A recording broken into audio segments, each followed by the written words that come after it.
भूतले श्रीमते भक्तिवेदांत स्वामीति नामिने। नमस्ते सारस्वती देवे गौरवाणी प्रचारिणे निर्विशेष शून्यवादी पाश्चात्य देशतारिणे।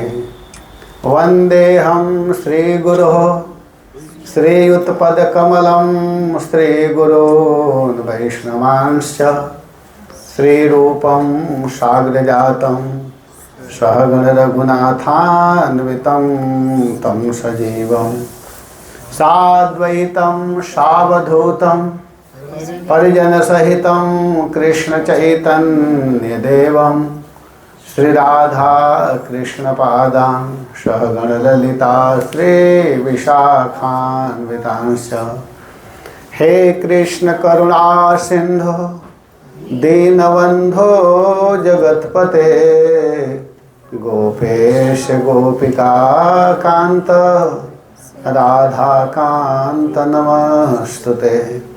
तप्त कांचन गौरांगी राधे वृंदावनेश्वरी वृषभानुसुते देवी प्रणमामि हरिप्रिये। जय श्री कृष्ण चैतन्य प्रभो नित्यानंद श्री अद्वैत गदाधर श्रीवासादि गौर भक्तवृंद। हरे कृष्णा कृष्णा कृष्णा हरे हरे हरे राम राम राम हरे हरे। ओम नमो भगवते वासुदेवाय। ओम नमो भगवते वासुदेवाय। ओम नमो भगवते वासुदेवाय।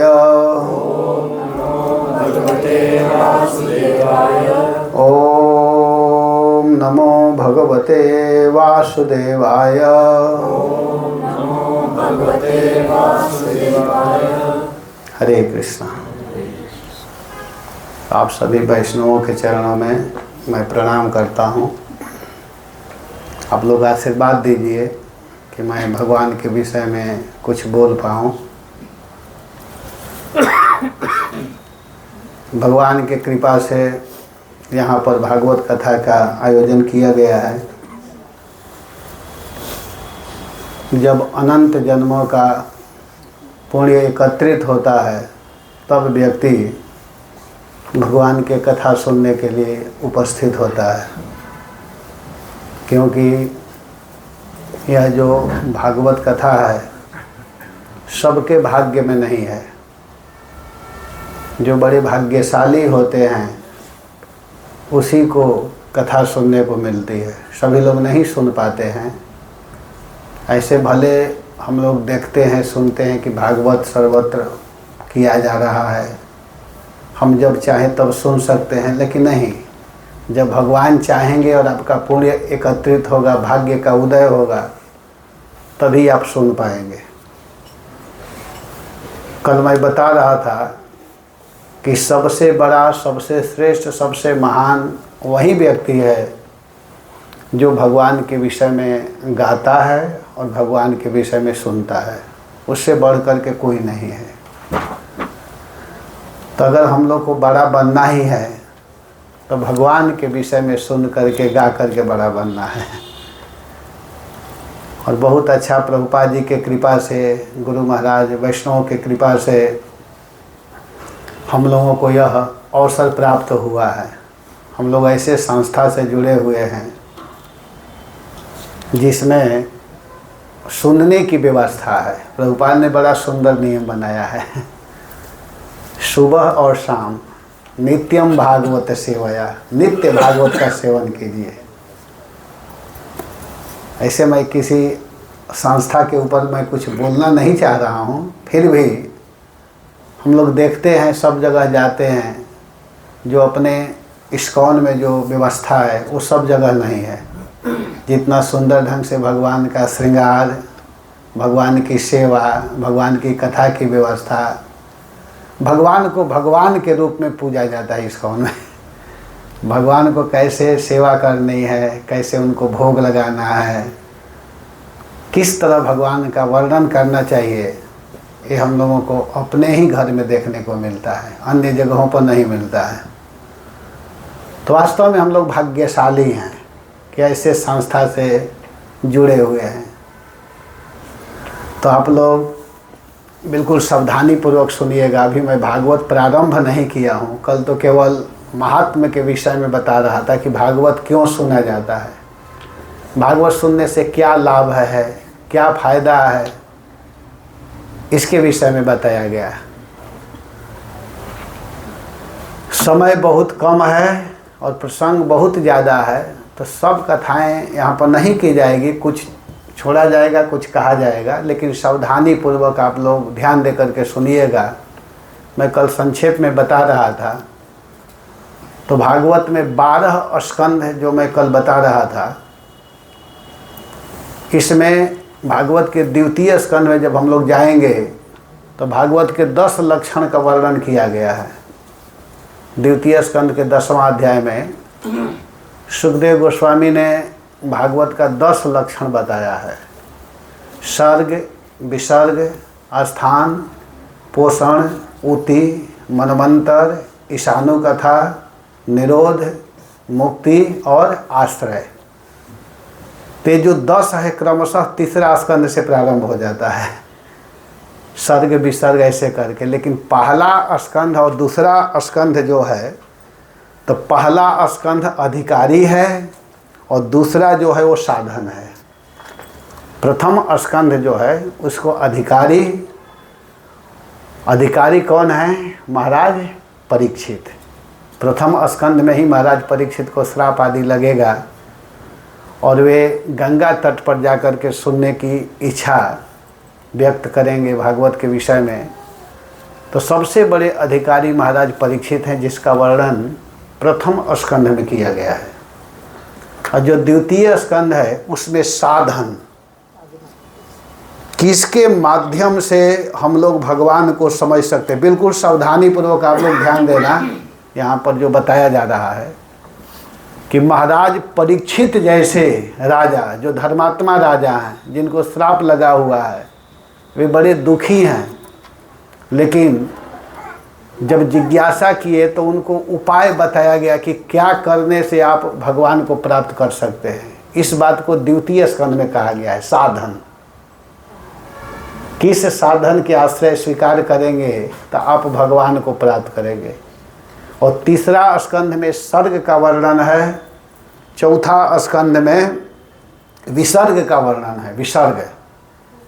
पांचवा स्कंध में स्थान, छठवां में पोषण, सातवां में ऊति, आठवां में मनवंतर, नौवां में ईशानु, 10वां में निरोध, 11वां में मुक्ति और 12 में आश्रय। श्री कृष्ण शरणम मम, श्री कृष्ण के शरण आश्रय स्वीकार करना, श्री कृष्ण ही स्वीकार करने योग्य हैं। तो इस प्रकार इन सब बातों को 12 स्कंध में बताया गया है। भागवत को लिखने वाले जो परम आचार्य हैं व्यासदेव जी, सबसे पहले 3 श्लोकों में मंगलाचरण किए हैं, क्योंकि मंगलाचरण करना जरूरी है। भगवान के चरणों में जब तक हम प्रार्थना नहीं करेंगे, प्रणाम नहीं करेंगे, भगवान के चरणों में हम लोग प्रार्थना करते हैं, स्तुति करते हैं। क्यों करते हैं? इसलिए कि हे नाथ, हे गोविंद, हम जिस कार्य को करने के लिए चल रहे हैं उसमें किसी प्रकार का कोई विघ्न ना आए, आप कृपा करना। तो भगवान ही उस कार्य को पूरा कराते हैं, किसी व्यक्ति में सामर्थ्य नहीं होता है। तो व्यासदेव जी 3 श्लोकों में मंगलाचरण किए हैं। मंगलाचरण है त्रिविध प्रकार, 3 प्रकार के मंगलाचरण होता है, वस्तु निर्देश, आशीर्वाद, नमस्कार। तो इन 3 श्लोकों में जो मंगलाचरण किए हैं शुरू के, सबसे पहला जो श्लोक है उसमें अपने इष्ट को नमस्कार किए हैं। इष्ट जो अपने आराध्य हैं उनके चरणों में प्रणाम कर रहे हैं। इष्ट, तो इष्ट कौन है? सत्यम परम धीमहि। वो इष्ट कौन है? जो परम सत्य हैं। परम शब्द कहने का मतलब है कि उनसे बड़ा कोई और नहीं है, सबसे बड़े परम। ब्रह्मा जी भी इस बात को बोले हैं, ईश्वरः परमः कृष्णः। परम ईश्वर अगर कोई है तो वह है श्री कृष्ण। ब्रह्मा जी बोल रहे हैं, ब्रह्मा जी बोले हैं वहाँ पर ब्रह्म संहिता में, ईश्वरः परमः कृष्णः सच्चिदानंद विग्रह अनादिरादि गोविंद सर्व कारण कारणम। और यहाँ पर व्यासदेव जी बोल रहे हैं कि जन्माद्यस्य यतोन्वयादितरतः चार्थेष्वभिज्ञः स्वराट तेने ब्रह्म हृदय आदि कवये मोह्यन्ति यत् सूरयः तेजो वारिमृदाम यथा विनिमयो यत्र त्रिसर्गो मृषा धामना स्वेन सदा निरस्त कुहकम सत्यम परम धीमहि। जिन भगवान से सारे जगत की सृष्टि, पालन, संहार आदि सब कुछ होता है, उन भगवान के चरणों में हम प्रणाम कर रहे हैं। इसका अर्थ 108 प्रकार से किया गया है, लेकिन यहाँ पर कहते हैं कि अन्वयात इतरतः, अन्वय और व्यतिरेक भाव से जो इस विश्व का उत्पादन एवं उत्पादन आदि मतलब उत्पन्न करते हैं, पालन करते हैं, संहार करते हैं, इतरतः निमित्त कारण हैं। भगवान ही इस जगत को बनाने वाले हैं, निमित्त कारण वही है। इतरतः माने निमित्त कारण, च एवं अस्य जन्मादि, अस्य माने इस विश्व की, जन्म आदि अर्थात सृष्टि स्थिति प्रलय, इन तीनों को करने वाले, सृष्टि स्थिति प्रलय साधन शक्ति रे कहा ब्रह्मा जी, छाये वजस्य भुवनानि विभर्ति दुर्गा, जो सारे जगत को सृष्टि करने वाले हैं, संहार करने वाले हैं, पालन करने वाले हैं। यतः भवति, जिन भगवान के द्वारा होता है। अर्थेषु अभिज्ञ, अर्थेषु माने जो सृज्य असृज्य वस्तु के विषय में अभिज्ञ, जो सर्वज्ञ हैं। सर्वम जनाति इति सर्वज्ञ, जो सब कुछ जानते हैं, क्या होने वाला है क्या नहीं होने वाला है हम लोगों को नहीं पता है। अभी बैठे हैं लेकिन अभी 5 मिनट के बाद क्या होगा इस विषय में हम लोग नहीं जानते हैं, लेकिन भगवान जानते हैं। इसीलिए उनको कहा जाता है सर्वज्ञ। सर्वम जानाति, उनको सर्वज्ञ कहा जाता है। तो स्वराट, जो निरपेक्ष, किसी की अपेक्षा नहीं रखते हैं, स्वतः सिद्ध, स्वयं में सिद्ध हैं और स्वतंत्र हैं। वो परतंत्र नहीं है, भगवान परतंत्र नहीं है, स्वतंत्र हैं। यतः सूरयः मोह्यन्ति, जिसमें, जिस वेद में, जिनको समझने में सूरयः मोह्यन्ति, बड़े बड़े ज्ञानी लोग मोहित हो जाते हैं। सूरयः, सूरयः माने जो बड़े बड़े ज्ञान को प्राप्त किए हुए हैं, जो अपने को ज्ञानी समझते हैं, वो लोग भी मोहित हो जाते हैं। सूरयः मोह्यन्ति, सूरयः का मतलब ब्रह्मा आदि का तो बात छोड़ दीजिए, जो भगवान के दूसरे बपू हैं, कौन, बलराम जी, वो भी मोहित हो जाते हैं। औरों की बात क्या है, इसकी व्याख्या बहुत बड़ी है। तो ब्रह्म आदि कवये हृदय, वह ज्ञान सबसे पहले भगवान किसको दिए? आदि कवि ब्रह्मा में, ब्रह्मा के हृदय में सबसे पहले भगवान उस ज्ञान को दिए। सबसे पहले भगवान भागवत किसको सुनाए? ब्रह्मा जी को। अपने संकल्प से ब्रह्मा के हृदय में उन्होंने सारे ज्ञान को प्रकाशित कर दिया। संकल्प मात्र से सारा ज्ञान ब्रह्मा में चला गया। भगवान संकल्प किए और उनको ज्ञान प्राप्त हो गया। तो तेजो वारि मृदाम विनिमय, तेज जल और मृतिका के विपर्य, माने एक वस्तु को अन्य वस्तु मान लेना। विनिमय का मतलब होता है एक वस्तु को अन्य वस्तु में मान लेना, कांच को जल और जल को कांच मान लेना। जैसे दूर से ही हम लोग देखते हैं, बालू को क्या समझते हैं? जल है। या कांच को जल मान लेना, जल को कांच मान लेना इत्यादि। यथा मृषा, जिस प्रकार वह मिथ्या है, वास्तव में वह सत्य नहीं होता है, लेकिन उसको हम लोग मान बैठते हैं। तो यत्र तथा त्रिसर्ग, उसी प्रकार जिनमें परमेश्वर के देह के विषय को त्रिसर्ग, सत्व रज और तम गुणत्रय की सृष्टि, इस प्रकार बुद्धि भी मृषा मिथ्या है। स्वेन धामना सदा निरस्त कुहकम, अपनी स्वरूप शक्ति के द्वारा, स्वेन धामना माने अपने स्वरूप शक्ति के द्वारा सदा निरस्त कोकम, सदा माया को दूर करके रखते हैं। अपने स्वरूप शक्ति के द्वारा जो माया को दूर रखते हैं, अर्थात सर्वदा निरस्त, अर्थात दूर अपसारित है माया जिनके द्वारा, वो माया जिनके द्वारा अपसारित है, दूर है, उन परम सत्य को मैं नमस्कार कर रहा हूँ। परम सत्यम, सत्यम परम धीमहि, उस परम सत्य के चरणों में हम ध्यान कर रहे हैं, नमस्कार कर रहे हैं, अर्थात वही नमस्कार करने के योग्य हैं।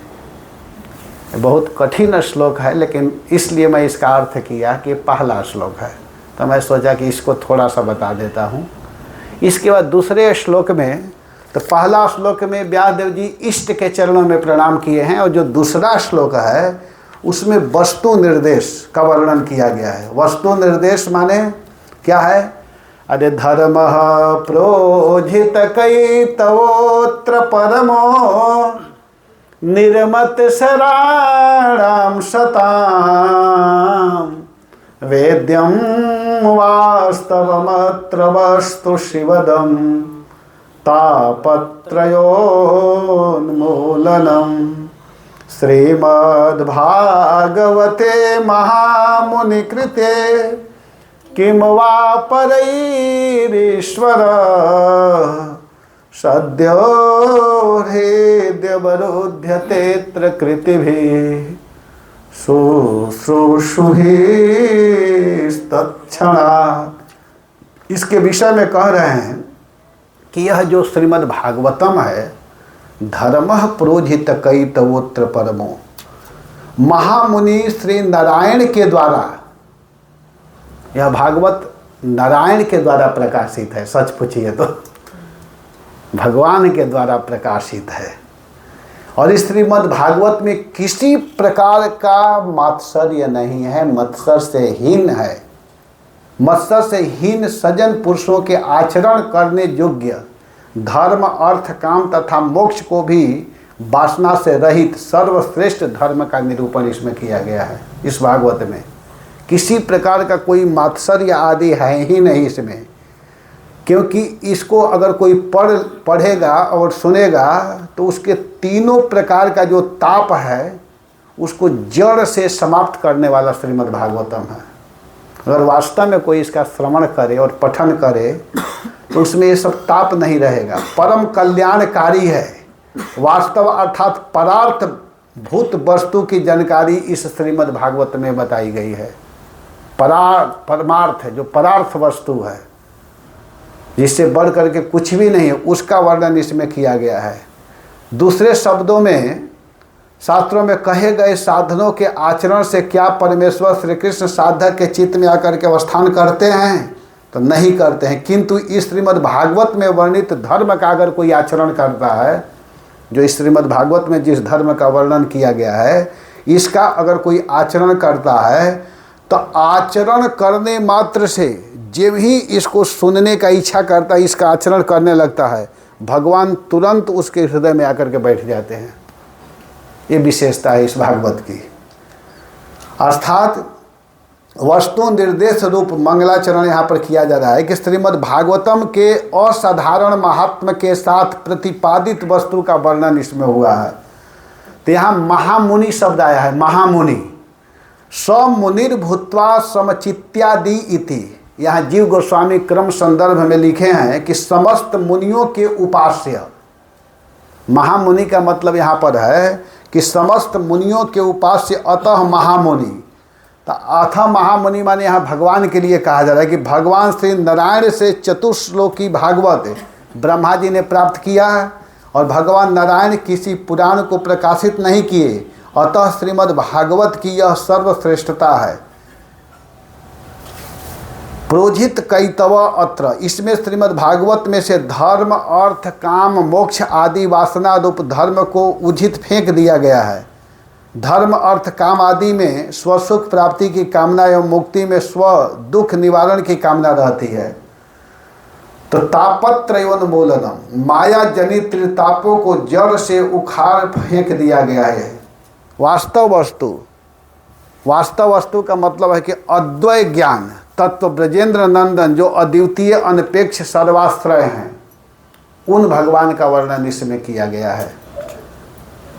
तो इसको पढ़ने से सुनने से क्या होता है कि वेद्यम, उस भगवान की जानकारी हो जाती है। अद्वैत तत्व जो भगवान है, अगर कोई इसका श्रवण करे तो उनके विषय में जानकारी हो जाती है। वेद्यम, वेद्यम माने हम लोग जान लेते हैं, समझने लगते हैं। शिवधम, शिवदम का मतलब है सर्वविध है, हितकारी, कल्याणकारी, सब तरह से यह कल्याण करने वाला श्रीमद् भागवत है। जहाँ से भी दृष्टि डालिए, जिधर से भी आप सोचिए, इसको सुनने पढ़ने से कल्याण करने वाला ही है।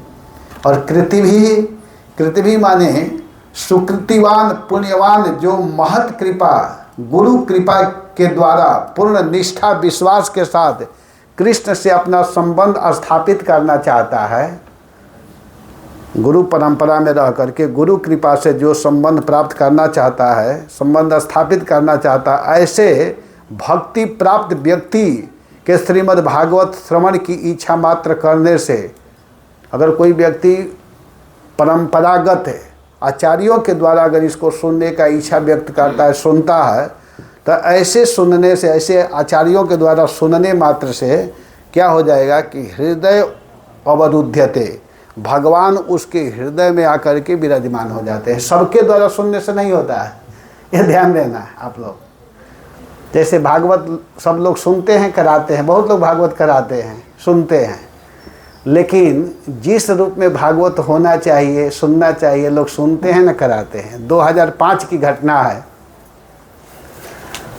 25 दिसंबर से लेकर के 31 दिसंबर 2005 में कथा थी। किसकी? गौर कृष्ण महाराज की, मध्य प्रदेश में। और उसी समय मैं प्रथम भागवत चालू किया था दिल्ली में।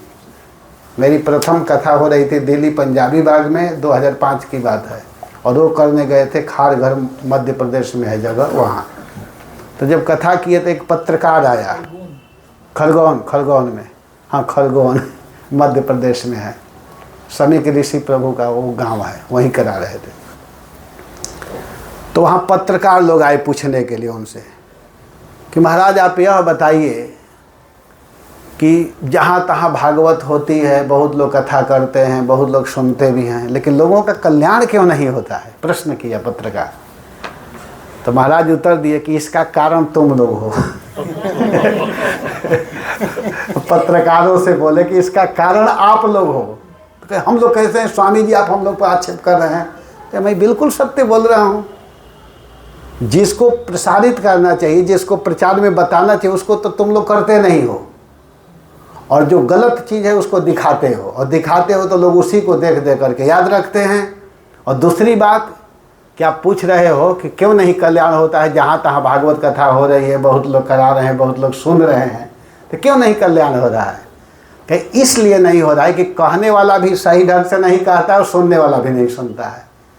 कहने वाले को बस नचा दो, गवा दो, पैसा लो, चले जाओ, और सुनने वाले को भी मनोरंजन चाहिए, बस थोड़ा नाच दिए बस हो गया।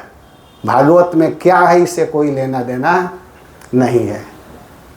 तो यहाँ पर यही बात कही जा रही है, बड़ा महत्वपूर्ण बात है। समयाभाव में मैं वर्णन नहीं, व्याख्या नहीं कर पा रहा हूँ, लेकिन कह रहे हैं कि हृदय अवरुध्यते, भगवान उसके हृदय में आकर के विराजमान हो जाते हैं। लेकिन किसके द्वारा सुनने से? जो परंपरागत आचार्य हैं, जो परंपरा से प्राप्त ज्ञान को प्राप्त किए हैं, ऐसे व्यक्ति से, ऐसे भक्तों के मुखारविंद से अगर कोई भागवत को सुनेगा, पढ़ेगा, तो निश्चित रूप से उसके हृदय में भगवान आकर के विराजमान हो जाते हैं। इसलिए इसको ध्यान देना है। और तीसरा श्लोक है, निगमकल्पतरोर्गलितं फलं शुकमुखादमृत द्रव संयुतं पिबत भागवतं रसमालयं मुहुरहो रसिका भुवि भावुकाः। इसमें आशीर्वाद कह रहे हैं कि हे रसिक जन, हे भागवत के रसिक, यह श्रीमद् भागवत जो है वेद रूप कल्प वृक्ष का पका हुआ फल है। एक तो यह पका हुआ है ही, पका हुआ फल ऐसे ही स्वादिष्ट लगता है, और उसमें भी श्री सुखदेव रूप जो तोते हैं उनके मुखारविंद से इसका संबंध है। सुखदेव गोस्वामी ने अपने मुख से इसका वर्णन किया है, बोला है। जिस फल को अगर तोता खा लेता है, सुख खा लेता है, तो उसमें स्वाद बढ़ जाता है। इसलिए यह परमानंदमयी सुधा से परिपूर्ण है। और देखिए, यह मूर्तिमान रस है और इसमें किसी प्रकार का कोई वस्तु त्यागने लायक नहीं है, त्याज्य नहीं है। इसमें छिलका है न गुठली है। लेकिन इस फल को क्या करना है कि इसको पीना है। पीबत भागवतम रसम, यह भागवत रसमलाई है। क्या है?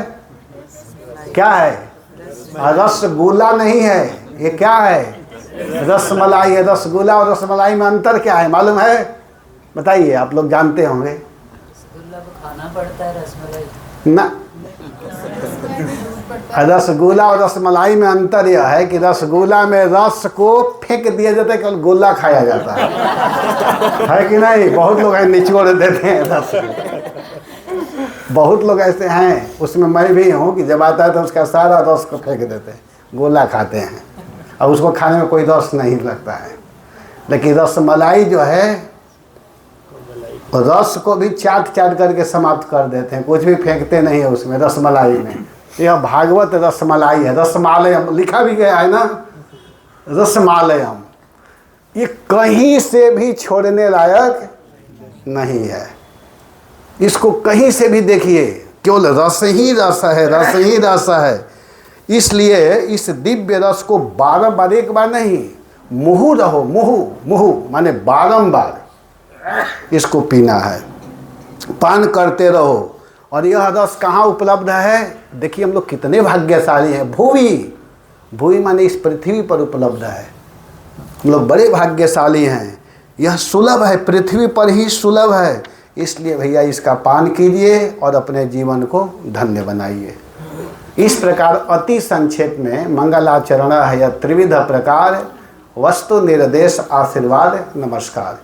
इन सब बातों को बताते हुए अब आगे की कथा प्रारंभ करते हुए कह रहे हैं कि एक बार की बात है, शौनक आदि ऋषि यज्ञ कर रहे थे।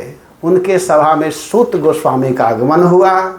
और जब सूत गोस्वामी को शौनक आदि ऋषि लोग देखे, 88,000 ऋषियों के जो आचार्य हैं शौनक जी, वे जब खड़े होकर के प्रणाम किए तो सभी लोग खड़े हो गए और उनको बैठने के लिए सुंदर आसन दिया गया। और आसन देने के बाद में बड़े सुंदर ढंग से यहाँ पर प्रश्न करते हैं। कौन? शौनक जी। यहाँ पर 6 प्रश्न किए हैं और इसी 6 प्रश्न पर संपूर्ण भागवत टिका हुआ है। इसी 6 प्रश्न का उत्तर के रूप में भागवतम है। तो सबसे पहला प्रश्न करते हैं कि मनुष्यों का परम श्रेय क्या है? तत्र तत्रांजसायुष्मन भवता यद विनिश्चितम पुंसाम एकांततः श्रेय तन्नः संसितुमर्हसि। हे महाराज, मनुष्यों का परम कर्तव्य, मनुष्यों का परम धर्म, मनुष्यों का परम श्रेय क्या है? मनुष्य इस संसार में किस लिए आए हैं? ये पहला प्रश्न है। खाने के लिए आए हैं, सोने के लिए आए हैं, विषय भोग भोगने के लिए आए हैं, काम करने के लिए आए हैं? ये प्रश्न है। आप बताइए, मनुष्यों का परम कर्तव्य क्या है? परम उद्देश्य क्या है? परम लक्ष्य क्या है? लक्ष्य तो एक निर्धारित करना पड़ेगा ना। जब तक कोई लक्ष्य नहीं बनाएगा तो कैसे काम को कर पाएगा? पढ़ने वाले विद्यार्थी भी अपना लक्ष्य बनाते हैं। हमको डॉक्टर बनना है, हमको IAS बनना है, हमको बहुत बड़ा इंजीनियर बनना है, या जो भी बनना हो, हमको रसोईया बनना है, हमको किसान बनना है, तो उसके अनुसार काम में लग जाते हैं, है कि नहीं? तो पहला प्रश्न है। दूसरा प्रश्न है कि अतः साधुत्रयत् सारम समुद्धृत्य मनुष्या ब्रूहि न श्रद्धानानामेनात्मा संप्रसिद्धति। जिससे जीवात्मा मायिक वासनाओं से मुक्त होकर के सम्यक रूप से प्रसन्न हो जाए, वह सर्वशास्त्रों का सारभूत वस्तु क्या है? यह जीवात्मा मायिक वासनाओं से कैसे मुक्त होगा, इसका सारभूत वस्तु क्या है? आप कृपा करके बताइए भगवान। ये दूसरा प्रश्न। तीसरा प्रश्न है कि किस उद्देश्य से भगवान श्री कृष्ण देवकी और वसुदेव के यहाँ जन्म लिए? भगवान का उद्देश्य क्या था देवकी वसुदेव के यहाँ आने का? ये तीसरा प्रश्न है। चौथा प्रश्न है कि ब्रह्मांड में अवतार लेकर के भगवान कृष्ण ने क्या क्या लीला किया? ब्रह्मांड में भगवान अवतार लेकर के कृष्ण क्या क्या किए? और पांचवा प्रश्न इसी से मिलता जुलता है। पांचवा प्रश्न है कि विभिन्न अवतार धारण करके भगवान ने क्या क्या कार्य किए? भगवान को विभिन्न अवतार धारण करने की क्या आवश्यकता पड़ी, ये बताइए। और अंतिम छठवां प्रश्न है कि ब्रूहि योगेश्वरे कृष्ण ब्रह्मण यो धर्म वर्मणि स्वाम काष्ठाम अधुनोपेत धर्म कम शरणम गतः। हे नाथ, हे भगवान, हे गुरुदेव, आप कृपा करके यह बताइए कि जब भगवान श्री कृष्ण अपने धाम चले गए, भगवान के जाने पर, स्वधाम चले जाने पर धर्म की रक्षा कौन करता है? अर्थात धर्म किसके शरण में गया? जब भगवान चले गए तो उस समय धर्म की रक्षा कौन करता है? आप बताइए, मैं जानना चाहता हूँ। ऋषियों के प्रश्नों के उत्तर स्वरूप श्री सुखदेव गोस्वामी अब श्रीमद् भागवत सुनाना समुचित समझे। इतने सुंदर प्रश्न किए हैं तो सुत गोस्वामी ने विचार किया कि प्रश्न बहुत सुंदर है, इसलिए हमको इन लोगों को सुनाना चाहिए। तो सर्वप्रथम सुत गोस्वामी क्या करते हैं कि जो भागवत के वक्ता हैं, कौन? सुखदेव गोस्वामी। सुत गोस्वामी क्या किए कि जब प्रश्न सुने तो जो भागवत के वक्ता सुखदेव गोस्वामी हैं, उनके चरणों में सबसे पहले प्रणाम किए। प्रणाम करने के बाद में, प्रणाम करते हुए कहते हैं, यम प्रव्रजंत मनुपे तमपेत कृत्यम द्वैपायनो विरह कातरया जुहाव पुत्रेति तन्मयतया तरवोऽभिनेदु तम सर्वभूत हृदयं मुनिमानतोस्मि। हे सुखदेव गोस्वामी, हम आपके चरणों में प्रणाम कर रहे हैं। क्यों? कि जिनका जन्म हुआ, जन्म लेते ही प्रव्रजंतम संन्यास्तम, सन्यासी बन गए थे। 12 बरस तक अपने माँ के गर्भ से नहीं निकल रहे थे सुखदेव जी, और जब निकले गर्भ से तो सीधे भागने लगे, और व्यास देव जी उनके पीछे पीछे दौड़ रहे हैं। पुत्रेति तन्मयतया, हे पुत्र कहाँ जा रहे हो, कहाँ जा रहे हो? और चिल्ला रहे हैं तो उन्हीं का आवाज़ उधर से वृक्ष और पहाड़ों से गूंज करके आ रहा है। एक तरह से चिढ़ा रहे हैं वे लोग। ऐसे परम विरक्त सुखदेव जी के चरणों में मैं प्रणाम करता हूँ, नमस्कार करता हूँ, क्योंकि उनके वो गुरु हैं, आचार्य हैं। तो अपने आचार्य, अपने गुरु के चरणों में प्रणाम करें, क्योंकि भागवत प्रारंभ करना है। और फिर भगवान के चरणों में नारायणम नमस्कृत्यम नरं चैव नरोत्तमम देवी सरस्वतीम व्यासम ततो जयम मुदीरये। तो भगवत चरणों में प्रणाम करते हुए सरस्वती के चरणों में ध्यान करते हैं। वो सरस्वती कौन है वास्तव में? तो ये जो भगवान की नित्य संगिनी शक्ति हैं, वह सरस्वती जी हैं। उनके चरणों में प्रणाम कर रहे हैं, और प्रणाम करते हुए कह रहे हैं कि आप ही मेरे वाणी को अलंकृत करने वाली हो, आप कृपा करके आशीर्वाद देना। और इस तरह कहते हुए उत्तर देना प्रारंभ करते हैं। पहला प्रश्न का उत्तर देते हुए कहते हैं कि आपका प्रश्न है कि मनुष्यों का परम धर्म क्या है? तो सुनो, सबई पुंसाम परो धर्मो यतो भक्तिरधोक्षजे अहेतु क्या प्रतिहता ययात्मा संप्रसीदति। सबई पुंसः परो धर्मो यतो भक्ति अधोक्षजे। मनुष्यों के लिए, सबई पुंसाम, जितने मनुष्य हैं, समस्त मनुष्यों के लिए सर्वश्रेष्ठ धर्म वही है। कौन धर्म है? जिससे भगवान श्री कृष्ण में भक्ति हो। अगर जिस धर्म को करने से हमारा मन कृष्ण में नहीं लग रहा है, वह धर्म वास्तव में धर्म नहीं है, उसको छोड़ना चाहिए। इसीलिए भगवान ने गीता में कहा है कि ऐसे धर्म को छोड़ना होगा।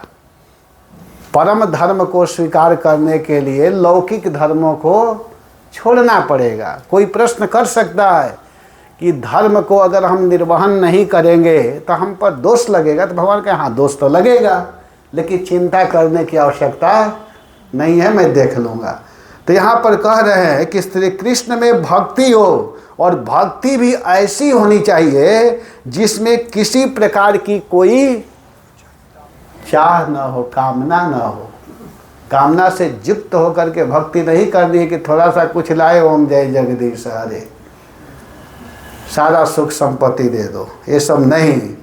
ऐसी कामना ही न हो, नित्य निरंतर, और प्रार्थना ऐसी करनी है कि नित्य निरंतर वह भक्ति बनी रहे, हमेशा बनी रहे। ऐसी भक्ति से हृदय आनंद स्वरूप परमात्मा की उपलब्धि करके कृत्य कृत्य धन्य धन्य हो जाता है। सवै पुंसाम परो धर्मो यतो भक्तिर अधोक्षजे।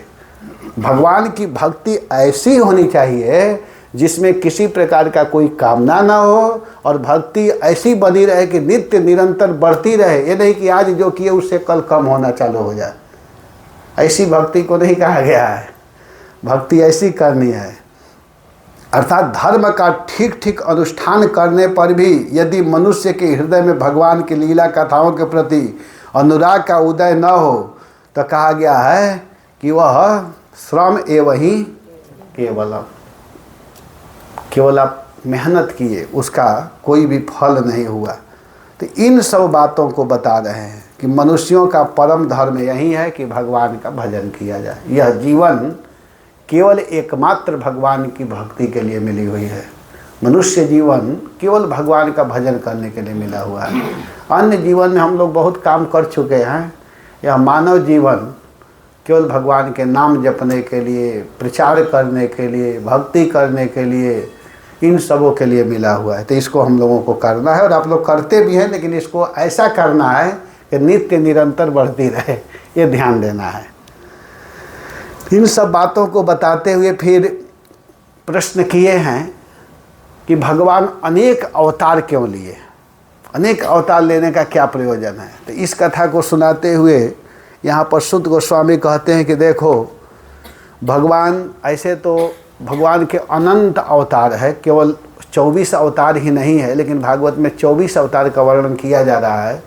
हरि अनंत हरि कथा अनंत। और एक कवि ने कहा भी है कि 7 समुद्र की मसी करऊँ लेखन सब बन रहा है, धरती सब कागज करऊँ हरि गुण लिखा न जाए। हरि का गुण 1-2 नहीं है, फिर भी यहाँ 24 अवतार का वर्णन करते हुए कह रहे हैं कि पहला अवतार चतुष्कुमार के रूप में जो ब्रह्मा जी के पुत्र बन करके आए, और वे लोग अखंड ब्रह्मचर्य व्रत के विषय में बताए कि कैसे ब्रह्मचर्य का पालन करना है। दूसरा अवतार शुक्र रूप में भगवान आए, ब्रह्मा जी के छींक से जिनका जन्म हुआ, और इसलिए आए कि रसातल में गई हुई पृथ्वी का उद्धार करना था, इसीलिए बराह रूप में भगवान आए। बराह का मतलब सब समझ रहे हैं, लेकिन भगवान देखिए जगत के हित के लिए ऐसा भी रूप धारण करते हैं, धन्य है भगवान। तीसरा है देवर्षि नारद। देवर्षि नारद के रूप में क्यों आए? क्योंकि उनको पंचरात्र आदि भक्ति का उपदेश करना था, भक्ति उपदेश करने के लिए नारद जी का आगमन हुआ। और चौथा अवतार हुआ है नर नारायण, जो धर्म मूर्ति से इंद्रिय संयम रूप कठिन तपश्चर्या को बताना था उनको, इसीलिए नर नारायण के रूप में आकर के बद्रिकाश्रम में तपस्या किया कि कैसे तप करना है और तप के द्वारा कैसे भगवान को प्राप्त करना है। पांचवा अवतार भगवान कपिल देव के रूप में हुआ। देवहूति और कर्दम के द्वारा वे सांख्य शास्त्र तत्व निर्णय का उपदेश किए, तत्व के विषय में बताए। सांख्य तत्व के विषय में बताने के लिए भगवान कपिल देव आए। और छठवां अवतार हुआ दत्तात्रेय जी के रूप में। दत्तात्रेय जी अत्रि और अनुसुईया के द्वारा उनका जन्म हुआ था, और वे ब्रह्म ज्ञान का उपदेश किए प्रहलाद महाराज को, बहुत सुंदर ज्ञान दिए। फिर यज्ञ पुरुष के रूप में 7वां अवतार हुआ है रुचि और आकुति के गर्भ से, जिन्होंने स्वयंभू व मनवंतर की रक्षा किए।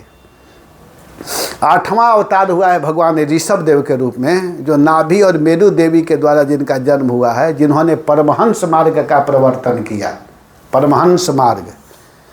इसके बाद में पृथु वेन के शरीर के द्वारा मंथन किया गया, जिससे पृथु का जन्म हुआ। और वे पृथु महाराज क्या किए कि पृथ्वी से समस्त औषधियों का दोहन किए, पृथ्वी सारे औषधियों को छिपा रखी थी, उसका दोहन किए हैं पृथु महाराज। इसके बाद 5 अवतार अभी आने वाला है, जिसके कोई माता पिता नहीं है, किसके स्वयं उनका अवतार हुआ है। जैसे मत्स्य, कच्छप, धन्वंतरी, मोहिनी और नरसिंह, ये 5 अवतार। ये 5 अवतार भी बड़ा महत्वपूर्ण है। मत्स्य अवतार सत्यव्रत जो मुनि हुए हैं, वैवस्वत मनु जिनको कहते हैं, उस समय बहुत बड़ा प्रलय होने वाला था। तो प्रलय से रक्षा करने के लिए पृथ्वी रूप नौका पर, नौका के रूप में नौका लेकर के आए और मछली का रूप धारण करके उन्होंने कहा कि इसमें सारे औषधियों को रखो जितने दिन तक ये प्रलय है, और इसके बाद में फिर इसके द्वारा आगे का पालन करना होगा। तो इसके लिए वे मत्स्य रूप में आए। कच्छप रूप में आकर के समुद्र मंथन के समय जो मंदराचल पर्वत नीचे चला गया था, तो उस समय भगवान कच्छप रूप धारण किए। उस समय देवता लोग रोने लगे थे, हाय हाय करने लगे थे, अजीत भगवान सामने हैं, देखे कि ये लोग तो रोने लगे। तो भगवान तुरंत क्या किए कि कच्छप रूप धारण किए। पृष्ठे भ्रामेद मंद मंदर गिरी ग्रावाग्र कंडुयनाथ निद्रालोक मठाकृतेर भगवत श्वासानिलो पांतुआ यह संस्कार कलानुवर्तनवसाद वेलानिवेनाम भसाम याता यात मतंद्रितम जन निधेर नाद्यापि विश्राम्यति। भगवान कच्छप रूप में आए और उस मंदराचल को लेकर के ऊपर आ गए।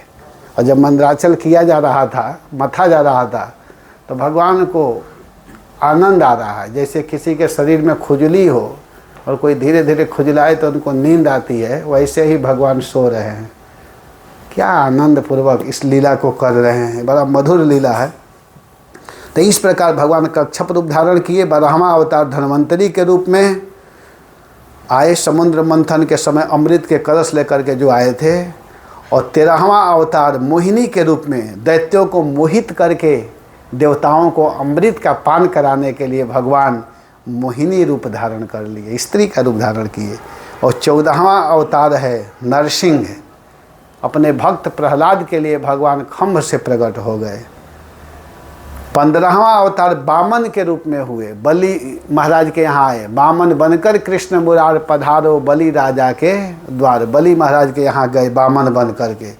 और दैत्यराज बलि से त्रिलोकी का राज्य भिक्षा मांग करके इंद्र को दे दिए। 16वां अवतार हुआ है परशुराम जी के रूप में, जमदग्नि और रेणुका के द्वारा जिनका जन्म हुआ था। और ब्राह्मण द्रोही क्षत्रियों का 1-2 बार नहीं 21 बार संहार किए थे परशुराम के रूप में आकर के। और 17वां अवतार है व्यास देव के रूप में, व्यास देव जी आकर के क्या किए कि वेद शास्त्रों का प्रणयन किए, भागवत आदि की रचना किए। 18वां अवतार है भगवान राम के रूप में, दशरथ और कौशल्या के द्वारा भगवान का जन्म हुआ और भगवान मर्यादा के विषय में बताए। भगवान रामचंद्र जी आकर के कैसे एक व्यक्ति को मर्यादित ढंग से रहना है, पिता का धर्म क्या है, पुत्र का धर्म क्या है, स्त्री के साथ कैसा व्यवहार करना चाहिए, गुरु के साथ कैसा व्यवहार करना चाहिए, मित्र के साथ कैसे व्यवहार करना है, इन सब को भगवान राम ने आकर के आदर्श स्थापित किया। और 19वां अवतार है बलराम, जो वसुदेव रोहिणी के द्वारा जिनका जन्म हुआ था बलराम जी का। वे पृथ्वी के बढ़े हुए भार को उतारने के लिए भगवान बलराम आए। और उन्हीं भगवान बलराम के जो छोटे भाई परमाराध्य भगवान कृष्ण का 20वां अवतार हुआ है, वो भी वसुदेव देवकी के पुत्र हैं। और वे आकर के अद्भुत अलौकिक लीला किए भगवान कृष्ण। 21वां अवतार बुध, 22वां अवतार कल्कि, 23वां अवतार हंस और 24वां अवतार हयग्रीव। हयग्रीव घोड़े के रूप में भी भगवान आए और आकर के इस तरह वेद की रक्षा किए। तो जितने अवतार हैं सब महत्वपूर्ण हैं। उन सभी अवतारों में जो कृष्ण अवतार है, एते चांस कला पुंसः कृष्णस्तु भगवान स्वयं इंद्रादि व्याकुलम लोके मृदयंती जुगे जुगे। तो ऐसे सब अवतार महत्वपूर्ण हैं, लेकिन उसमें जो श्री कृष्ण अवतार है वो तो हम लोगों के परम धन ही हैं। उसी भगवान के हम लोग भजन करते हैं। हरे कृष्णा कृष्णा कृष्णा हरे हरे, हरे राम राम राम हरे हरे। इन सब कथाओं को सुनाते हुए सूत गोस्वामी महाराज आगे की कथा बता रहे हैं कि एक बार की बात है, कल जो मैं संक्षेप में बताया था कि व्यासदेव जी बड़े उदास अवस्था में बैठे हुए थे। नारद जी का आगमन हुआ है और नारद जी आकर के जिज्ञासा किए कि तुम उदास क्यों हो। तो व्यासदेव जी कहते हैं कि मुझे खुद समझ में नहीं आ रहा है, हे गुरुदेव आप ही बताइए। तो नारद जी बड़े सरल सहज भाव से बताते हुए कहते हैं कि देखो आपने बहुत कार्य किए हो, लेकिन जो करना चाहिए वो नहीं कर पाए हो। आप शास्त्रों की रचना तक किए हो, लेकिन उसमें भगवान का जितना वर्णन होना चाहिए आप नहीं कर पाए हो। इसके लिए आपको क्या करना होगा कि एक ऐसे ग्रंथ की रचना करो जिसमें केवल कृष्ण के विषय में ही वर्णन किया गया हो, भगवान के विषय में ही बताया गया हो। इस बात को समझो। देखो मुझे अनुभव है, नारद जी कहते हैं कि मुझे अनुभव है, मैं अपने विषय में बताता हूँ। जब गुरु लोग प्रसन्न होते हैं तो शिष्य को अपनी बात बताने लगते हैं। नारद जी कहते हैं कि देखिए मैं भी दासी का पुत्र था, लेकिन साधु कृपा से, भगवत कृपा से आज मैं ब्रह्मा जी का पुत्र बना हुआ हूँ। भगवान के भक्त की बहुत बड़ी विशेषता है, भगवान की बहुत बड़ी महिमा है। व्यास देखो, अगर वास्तव में हित चाहते हो, हमेशा के लिए प्रसन्न रहना चाहते हो, खुश होना चाहते हो, तो आप क्या करो कि एक ऐसे ग्रंथ की रचना करो जिसमें केवल भगवान की महिमा हो, भगवान के अतिरिक्त कुछ भी न हो। और इतना कह करके निर्गते नारद सूत भगवान बादरायण, इतना कह करके जब नारद जी चले गए तो नारद जी के चले जाने पर भगवान बादरायण व्यासदेव जी ने क्या किया कि बद्रिकाश्रम में बैठ करके, एकांत में बैठ करके उन्होंने क्या किया कि भक्ति योगेन मनसी, क्या करते हैं कि ब्रह्म नद्याम सरस्वत्याम आश्रम पश्चिमे तटे साम्या प्रास इति प्रोक्त ऋषीणाम शत्रवर्धन तस्मिन् स्व आश्रमे व्यासो बदरी चंदमंडिते आसीनोपि उपस्पृश्यम प्रणिदध्यो मनो स्वयं भक्ति योगेन मनसी। अपने मन को भगवान के भक्ति में लगाया, और भक्ति में लगाते ही क्या देखते हैं, माया को देख रहे हैं कि माया कैसे भगवान के अधीन काम कर रही है, और उस माया के अधीन सारा जगत कैसे भाग रहा है, कैसे दौड़ रहा है, उसका दर्शन किए। और दर्शन करते उन्होंने क्या किया कि जगत के हित के लिए अनर्थोपशमम साक्षात भक्ति योगम अधोक्षजे लोकस्य जानतो विद्वान चक्रे सात्वत संहिता। उन्होंने जगत के हित के लिए, जगत के कल्याण के लिए सात्वत संहिता की रचना किया। सात्वत संहिता जो सारे जगत को हित करने वाला है, कल्याण करने वाला है, ऐसे दिव्य ग्रंथ की रचना की। अनर्थोपशमम साक्षात, जो अनर्थ को समाप्त करने वाला है, जिसके श्रवण मात्र से व्यक्ति का हित होने वाला है, जगत के कल्याण के लिए, जगत के हित के लिए व्यासदेव जी ने श्रीमद् भागवत की रचना की है। और जब भागवत को लिखे, जब सामने तैयार हो गया श्रीमद् भागवतम, तब विचार करने लगे किसको किसको देना चाहिए, इसे किसको पढ़ाना चाहिए। अधिकारी को पढ़ाना चाहिए। व्यासदेव जी आसक्ति के कारण नहीं, अधिकारी के कारण सोचने लगे कि भाई जो योग्य पात्र है उसको देना चाहिए। तो योग्य पात्र ढूंढने लगे तो उनका ध्यान गया कहाँ, सुखदेव के तरफ। कोई कहेगा कि पुत्र के तरफ क्यों जा रहा है, पुत्र के तरफ नहीं, योग्य के तरफ जा रहा है। तो उन्होंने अपने अन्य शिष्यों को कुछ भागवत का श्लोक दिए, सब नहीं दिए, कुछ श्लोकों को दिए। उसमें से 2 मुख्य श्लोक है दिए और कहे कि आप लोग इसको जाओ गाओ, कहीं होगा मेरा बेटा सुनेगा। तो शिष्य लोग गए जंगल में, बड़ी सुंदर स्वर में गा रहे हैं। पहला श्लोक गाते हैं, अहो बकीयम स्तन कालकूटम जिघान सयापाय यदप्य साध्वी लेभे गतिम धातृचिताम ततोन्यम कमवा दयालुम शरणम ब्रजेमा। जब ही इस श्लोक को सुखदेव गोस्वामी ने सुना, उस समय उनका अवस्था ध्यान में था, ध्यान में मन को लगाए हुए थे। लेकिन जब ही इस श्लोक को सुने तो उनका ध्यान टूट गया और आँख खोल करके देखने लगे कि भाई वो व्यक्ति कहाँ है जिसको मारने के लिए एक राक्षसी आई है, वो मारना चाहती है और उसको माँ के गति दे दिए। इससे बड़ा दयालु कौन होगा? कमवा दयालु, उनसे बड़ा दयालु कौन है जिसके शरण में हम जाएं? आंख खोल करके लगे पूछने, वो कहाँ है? आप लोग बताओ कहाँ मिलेगा? उससे मैं मिलना चाहता हूँ।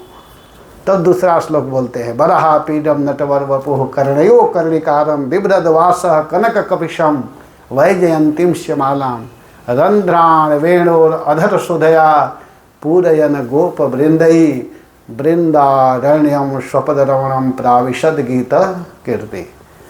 अरे वो तो वृंदावन में रहते हैं, बड़ा सुंदर उनका रूप है, सांवला सलोना है, बंसी बजाते हैं, मोर पंख धारण किए रहते हैं, पीताम्बर वस्त्र पहनते हैं।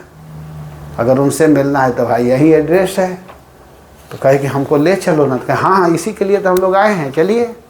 अब वो लोग आगे भाग रहे हैं और सुखदेव जी पीछे पीछे पीछे पीछे भागते हुए जा रहे हैं। वे लोग सीधे भागते हुए जहाँ व्यासदेव जी बैठे हुए थे वहाँ आ गए। कहे आगे का एड्रेस यही बाबा बताएंगे, बैठ जाइए यहाँ। और सुखदेव जी क्या किए, वहाँ बैठ के कहे बाबा बताओ वो वृंदावन कहाँ है, कृपा करो। सुखदेव गोस्वामी के चित्त में केवल भगवान छाए हुए हैं। व्यासदेव जी के सामने बैठने के बाद में कहे जल्दी बताइए, मैं मिलना चाहता हूँ। कहे बेटा थोड़ा समय लगेगा, इसको बताने के लिए 18,000 श्लोक सुनना पड़ेगा। कहे कोई बात नहीं, आप सुनाइए। व्यासदेव जी कहे कि तो सुनो, मैं सुनाने के लिए ही तो बैठा हूँ, आप सुनने वाले तो तैयार हो।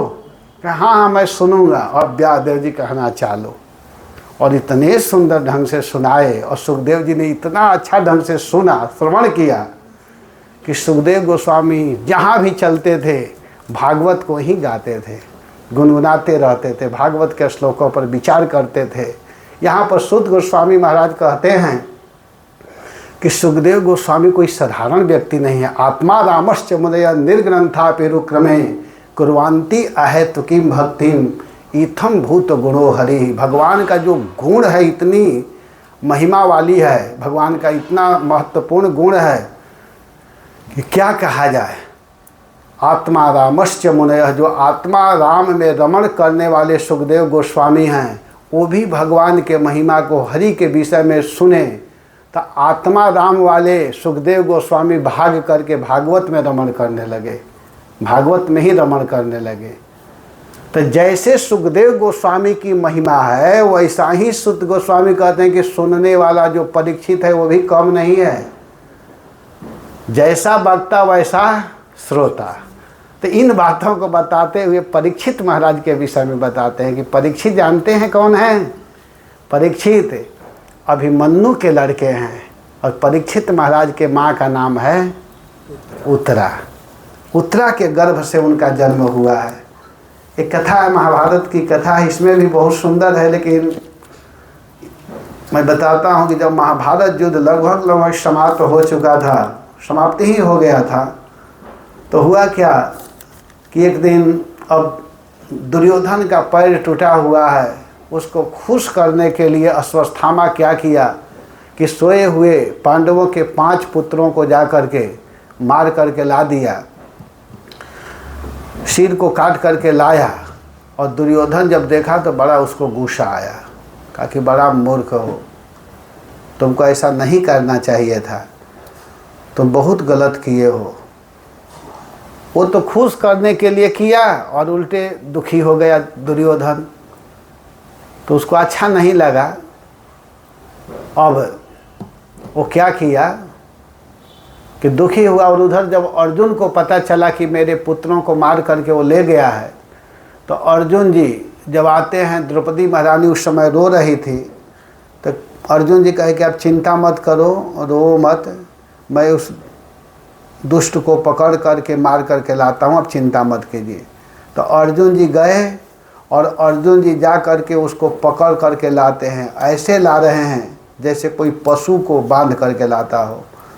और लाए, और जब द्रौपदी महारानी के सामने लाए तो द्रौपदी महारानी जो पुत्र के लिए रो रही थी, लेकिन इस अवस्था में देख करके कहती है कि आप इनका वध मत कीजिए, आप छोड़ दीजिए, इसको मत मारिए, क्योंकि ये गुरु के पुत्र हैं। और पुत्र जो होते हैं वो भी पिता के स्वरूप होते हैं। आत्मो वै जायते पुत्र, पिता का ही स्वरूप पुत्र है। जिस गुरु से आप शिक्षा ग्रहण किए हैं उन्हीं का पुत्र अश्वत्थामा है, तो ये भी गुरु हैं, इनका वध नहीं करना चाहिए। महाराज युधिष्ठिर भी कहते हैं कि ठीक कह रही है द्रौपदी, आप इसको मत मारो। भीमसेन कहते हैं कि नहीं नहीं, इसको मारना चाहिए, वध करने के योग्य है, इसको मारना ही चाहिए। इन सब बातों को सुन करके भगवान के तरफ देखते हैं। भगवान कहते हैं कि ब्रह्म बंधुर न हंतव्यो आत्ताई वधारणो मयो उभय मामनातम परिपह्यानुशासनम। भगवान कहते हैं कि देखो, अधम से अधम ब्राह्मण हो फिर भी उसका वध नहीं करना चाहिए, लेकिन आतताई को छोड़ना भी नहीं चाहिए। और ये दोनों बात मैं कहा हूँ, और तुम द्रौपदी को भी वचन दिए हो, उसको भी पूरा करो। अब देखो क्या करना है। इस तरह के बात सुन करके अर्जुन जी क्या किए, तुरंत उसके सिर का जो मणि था उसको निकाल दिए और कुछ बालों को काट करके अपमानित करके छोड़ दिए। इससे अश्वत्थामा बड़ा दुखी हुआ और उसको अच्छा नहीं लगा। अश्वत्थामा क्या किया कि ब्रह्मास्त्र का प्रयोग किया। ब्रह्मास्त्र उत्तरा के गर्भ को नष्ट करने के लिए, समाप्त करने के लिए, उत्तरा के गर्भ को मारने के लिए ब्रह्मास्त्र का प्रयोग किया। और उत्तरा क्या करती है कि भागते हुए, भगवान उस समय द्वारिकापुरी जाने के लिए रथ पर बैठे हुए थे और उस समय पांचों भाई विदाई कर रहे, कुंती महारानी भी वहाँ पर हैं। भगवान बिल्कुल जाने के लिए तैयार थे। उसी समय उत्तरा दौड़ते हुए आती है और कहती है, पाहि पाहि महायोगिन देव देव जगत पते, हे जगत के स्वामी, आपके शरण में मैं आई हूँ, आप हमारी रक्षा कीजिए, रक्षा कीजिए। नान्यम त्वद भयम पश्य यत्र मृत्यु परस्परम, आप हमारी रक्षा कीजिए। तो मान लीजिए भगवान कहें कि तुम मेरे पास क्यों आ रही हो, अपने इन ससुर लोग से क्यों नहीं कहती हो, पाँच तुम्हारे ससुर जी लोग हैं, उन लोग से कहो ना। तो उत्तरा कहती है, अरे प्रभु मैं क्या इन लोगों से कहूँ, ये बेचारे अपनी मृत्यु को तो देख ही नहीं रहे, मेरी क्या रक्षा करेंगे। अश्वत्थामा जानते हैं 6 ब्रह्मास्त्र का प्रयोग किया था उस समय, एक उत्तरा के गर्भ को नष्ट करने के लिए और 5 पांडवों को मारने के लिए, ऐसा छोड़ा था। मान लीजिए भगवान कहते हैं कि तुम मरने से क्यों डर रही हो, भक्तों को मरने से नहीं डरना चाहिए। तो कहती है, प्रभु मैं अपने मरने से नहीं डर रही हूँ, मैं इस संतान को बचाना चाहती हूँ। तो मान लीजिए भगवान कहे कि अरे वो भी समाप्त हो जाए तो क्या दिक्कत है, तुम टेंशन क्यों ले रही हो। तो उत्तरा कहती है, मैं अपने लिए और इस संतान के लिए भी टेंशन नहीं ले रही हूँ, मैं आपके लिए सोच रही हूँ। भगवान कह रहे हैं मेरे लिए, हाँ मुझे चिंता आपकी है। तो भगवान कहे मेरी क्या चिंता है। कहते चिंता ये है कि अगर इस गर्भ को रक्षा नहीं करेंगे प्रभु, तो जानते हैं लोग क्या कहेंगे कि जिसके पक्ष में कृष्ण थे उसका भी रक्षा नहीं कर पाए। तो इस अपजस को मैं सुनना नहीं चाहती हूँ, जगत में ऐसा अपजस न फैले, इसलिए आप देख लीजिए। भगवान कहे कि चलो मैं देखता हूँ। और भगवान तुरंत एक रूप में तो जैसे हैं वैसे ही हैं, और दूसरे रूप छोटा सूक्ष्म रूप धारण करके भीतर प्रवेश किए और जा करके उस गर्भस्थ शिशु की रक्षा कर दिए। रक्षा किए भगवान, ब्रह्मास्त्र से रक्षा किए, उधर 5 जो ब्रह्मास्त्र था उससे भी रक्षा किए। अब इधर जब उत्तरा का गर्भ बच गया, तब कुंती महारानी भगवान के चरणों में बड़ा सुंदर स्तुति की है। सबसे पहला स्तुति भागवत का यही है, कुंती महारानी। और इतना यह प्रिय स्तुति है कि इस पर प्रभुपाद जी ने 26 दिन तक क्लास दिए थे। 26 श्लोक है, बड़ा महत्वपूर्ण है। और यह प्रसंग अपने आप में 7 दिन का है, कुंती महारानी का प्रसंग। इस पर मैं बहुत जगह 7 दिन कथा किया हूँ, केवल इसी पर। तो यहाँ पर कुंती महारानी स्तुति की है, और जब कुंती महारानी स्तुति करती हैं तो भगवान कहते हैं कि बुआ जी आपको हो क्या गया है, मैं आपका बेटा समान हूँ और आप हमको प्रणाम कर रही हो। कुंती जी कहते हैं मैं समझ गई हूँ तुम क्या हो, हमको मत बताओ, मैं समझ रही हूँ। भगवान कहे कि आप इतना रो क्यों रही हो। कुंती जी कहती है आप यहीं रुकिए, आपको द्वारिका नहीं जाना है। भगवान कहे कि क्यों, मैं आपके लड़का को राजा बना रहा हूँ, सारा युद्ध समाप्त तो हो ही गया, तो अब हमको तो द्वारिका जाने दो, मेरे भी तो परिवार हैं, 1 2 नहीं 16,108 पत्नियां हैं। बताओ इतने दिन से मैं यहीं पड़ा हूँ, बच्चे हैं हमारे, एक पत्नी से 10-10 लड़के हैं, तो भाई मेरा भी तो घर गृहस्थी है, वहाँ से फ़ोन आ रहा है, मुझको जाने दो। तो बुआ जी कहती है कि आप क्यों जाना चाहते हो। तो कुंती महारानी कहती है कि कुंती महारानी की बात सुनकर भगवान कहते हैं कि नहीं हमको जाने दो। तो कुंती से भगवान कहे कि आप रोकना क्यों चाहती हो? तो कुंती कहते कि आप जहाँ हो वहीं हमको आनंद है। आप कह रहे हो ना कि मैं आपके बेटा को राजा बना करके जा रहा हूँ, ये राज्य हमको नहीं चाहिए, ये सुख संपत्ति नहीं चाहिए। जिस सुख संपत्ति की तुम बात कर रहे हो बेटा, वो सुख संपत्ति हमें नहीं चाहिए। हमको तुम दुख दो, मुझे बार बार कष्ट दो। मेरे बेटा भीम को बार बार विष पिलाया जाए, उसकी परवाह नहीं है। मेरी पुत्र बधू द्रौपदी के वस्त्र का बार बार हरण किया जाए, इससे कोई घबराहट नहीं है। जो लक्षा भवन में जो अग्नि लगाया गया था, जलाया गया था, वो बार बार किया जाए, इससे भी मुझको चिंता नहीं है। हमको सबसे बड़ा चिंता यह है कि तुम हमसे दूर जा रहे हो। हमको विपत्ति चाहिए, विपत्ति चाहिए। सारे संसार के लोग सुख चाहते हैं, लेकिन कुंती महारानी एक ऐसी है करें कि मुझे विपत्ति चाहिए। और वास्तव में विपत्ति सुख से ज़्यादा महत्वपूर्ण है। दुख ही मानव का संपत्ति है। दुख से क्यों घबराते हो? दुख मनुष्यों का संपत्ति है, इसे घबराना नहीं चाहिए। क्यों? कि दुख आता है तो जाएगा, सुख आता है तो जाता है। लेकिन दोनों में अंतर क्या है कि सुख देकर जाने वाले से ये मानव क्यों घबराता है? विपत्ति जो है, विपत्ति जब जाती हैं तो उस समय क्या दे करके जाती है? सुख। सुख देकर जाने वाले से मानव क्यों घबराता है? नहीं घबराना चाहिए। सबसे बड़ा दुख क्या है? भगवान की भक्ति नहीं हो रही है, यही सबसे बड़ा दुख है। इस बात को हनुमान जी ने भी कहा है। हनुमान जी बोले हैं, कह हनुमंत विपत्ति प्रभु सोई, जब तब सुमिरन भजन न होई। कह रहे हैं कि हे प्रभु, सबसे बड़ा विपत्ति क्या है? जब आपका स्मरण नहीं होता है, आपका भजन नहीं होता है, आपका दर्शन नहीं होता है, ये सबसे बड़ा दुख है। तो इस बात को सुन करके भगवान मुस्कुराने लगे और कहे कि बुआ जी चिंता मत करो, अभी मैं जाने वाला नहीं हूँ। क्योंकि महाराज युधिष्ठिर भी दुखी थे, तो भगवान कहे कि अभी मैं नहीं जाऊँगा। और महाराज युधिष्ठिर को लेकर के भगवान कहाँ गए? भीष्म पितामह जी के यहाँ। उस समय भीष्म पितामह बाण शैया पर सोए हुए थे। उस समय भगवान गए, और जब भगवान गए तो भीष्म पितामह से कहते हैं कि देखिए युधिष्ठिर बड़े दुखी हैं, मैं चाहता हूँ कि ये राज्य सिंहासन को स्वीकार करें, आप कुछ प्रवचन कीजिए ना। तो भीष्म पितामह जी क्या करते हैं कि महाराज युधिष्ठिर को सबसे पहले दान धर्म के विषय में बताए। क्योंकि राजा बनना है ना, तो राजा को सब ज्ञान होना चाहिए। दान धर्म, राज धर्म के विषय में बताए कि राजा का कर्तव्य क्या है, इसके विषय में बताए। फिर मोक्ष धर्म के विषय में बताए, स्त्री धर्म के विषय में और भगवत धर्म आदि के विषय में व्याख्या किए। और इन सब को बताते हुए भीष्म पितामह प्रवचन करते करते वहाँ बहुत लोग एकत्रित हुए थे। एकाएक भीष्म पितामह का मन कृष्ण की ओर जाने लगा, और कृष्ण के ओर जाते हुए भगवान के चरणों में स्तुति किए, बहुत सुंदर प्रार्थना किए। इतिमति रूपकल्पिता वितृष्णा, अपने मति को भगवान के चरणारविंद में लगाते हुए यहाँ पर भीष्म पितामह जी ने अपने शरीर का त्याग कर दिया।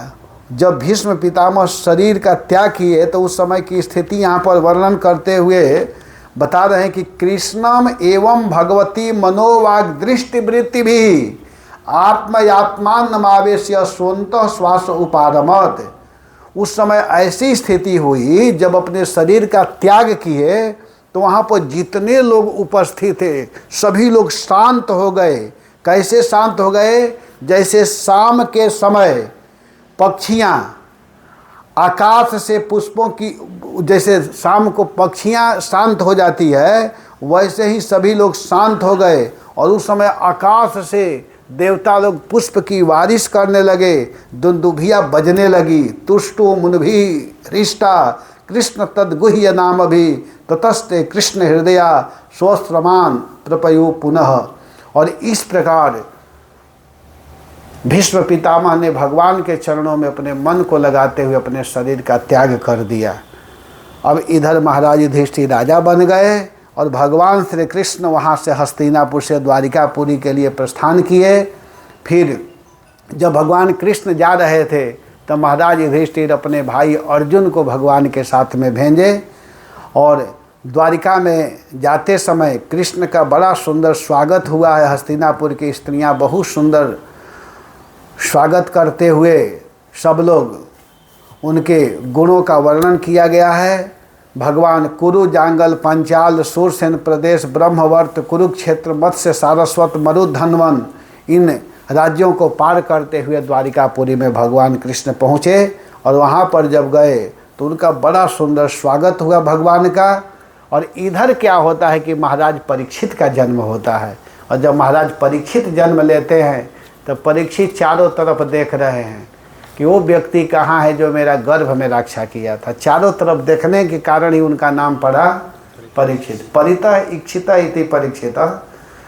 चारों तरफ दृष्टि डाल रहे थे। उस समय ब्राह्मण लोग आकर के परीक्षित महाराज के जीवनी के विषय में बताए।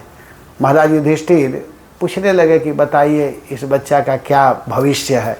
तो ब्राह्मण लोग संपूर्ण जीवन के विषय में बता दिए कि बड़ा तेजस्वी होगा, कृष्ण भक्त होगा और यह जनता की बहुत सुंदर ढंग से सेवा करेगा, गौ भक्त होगा, इससे सब लोग प्रसन्न रहेंगे।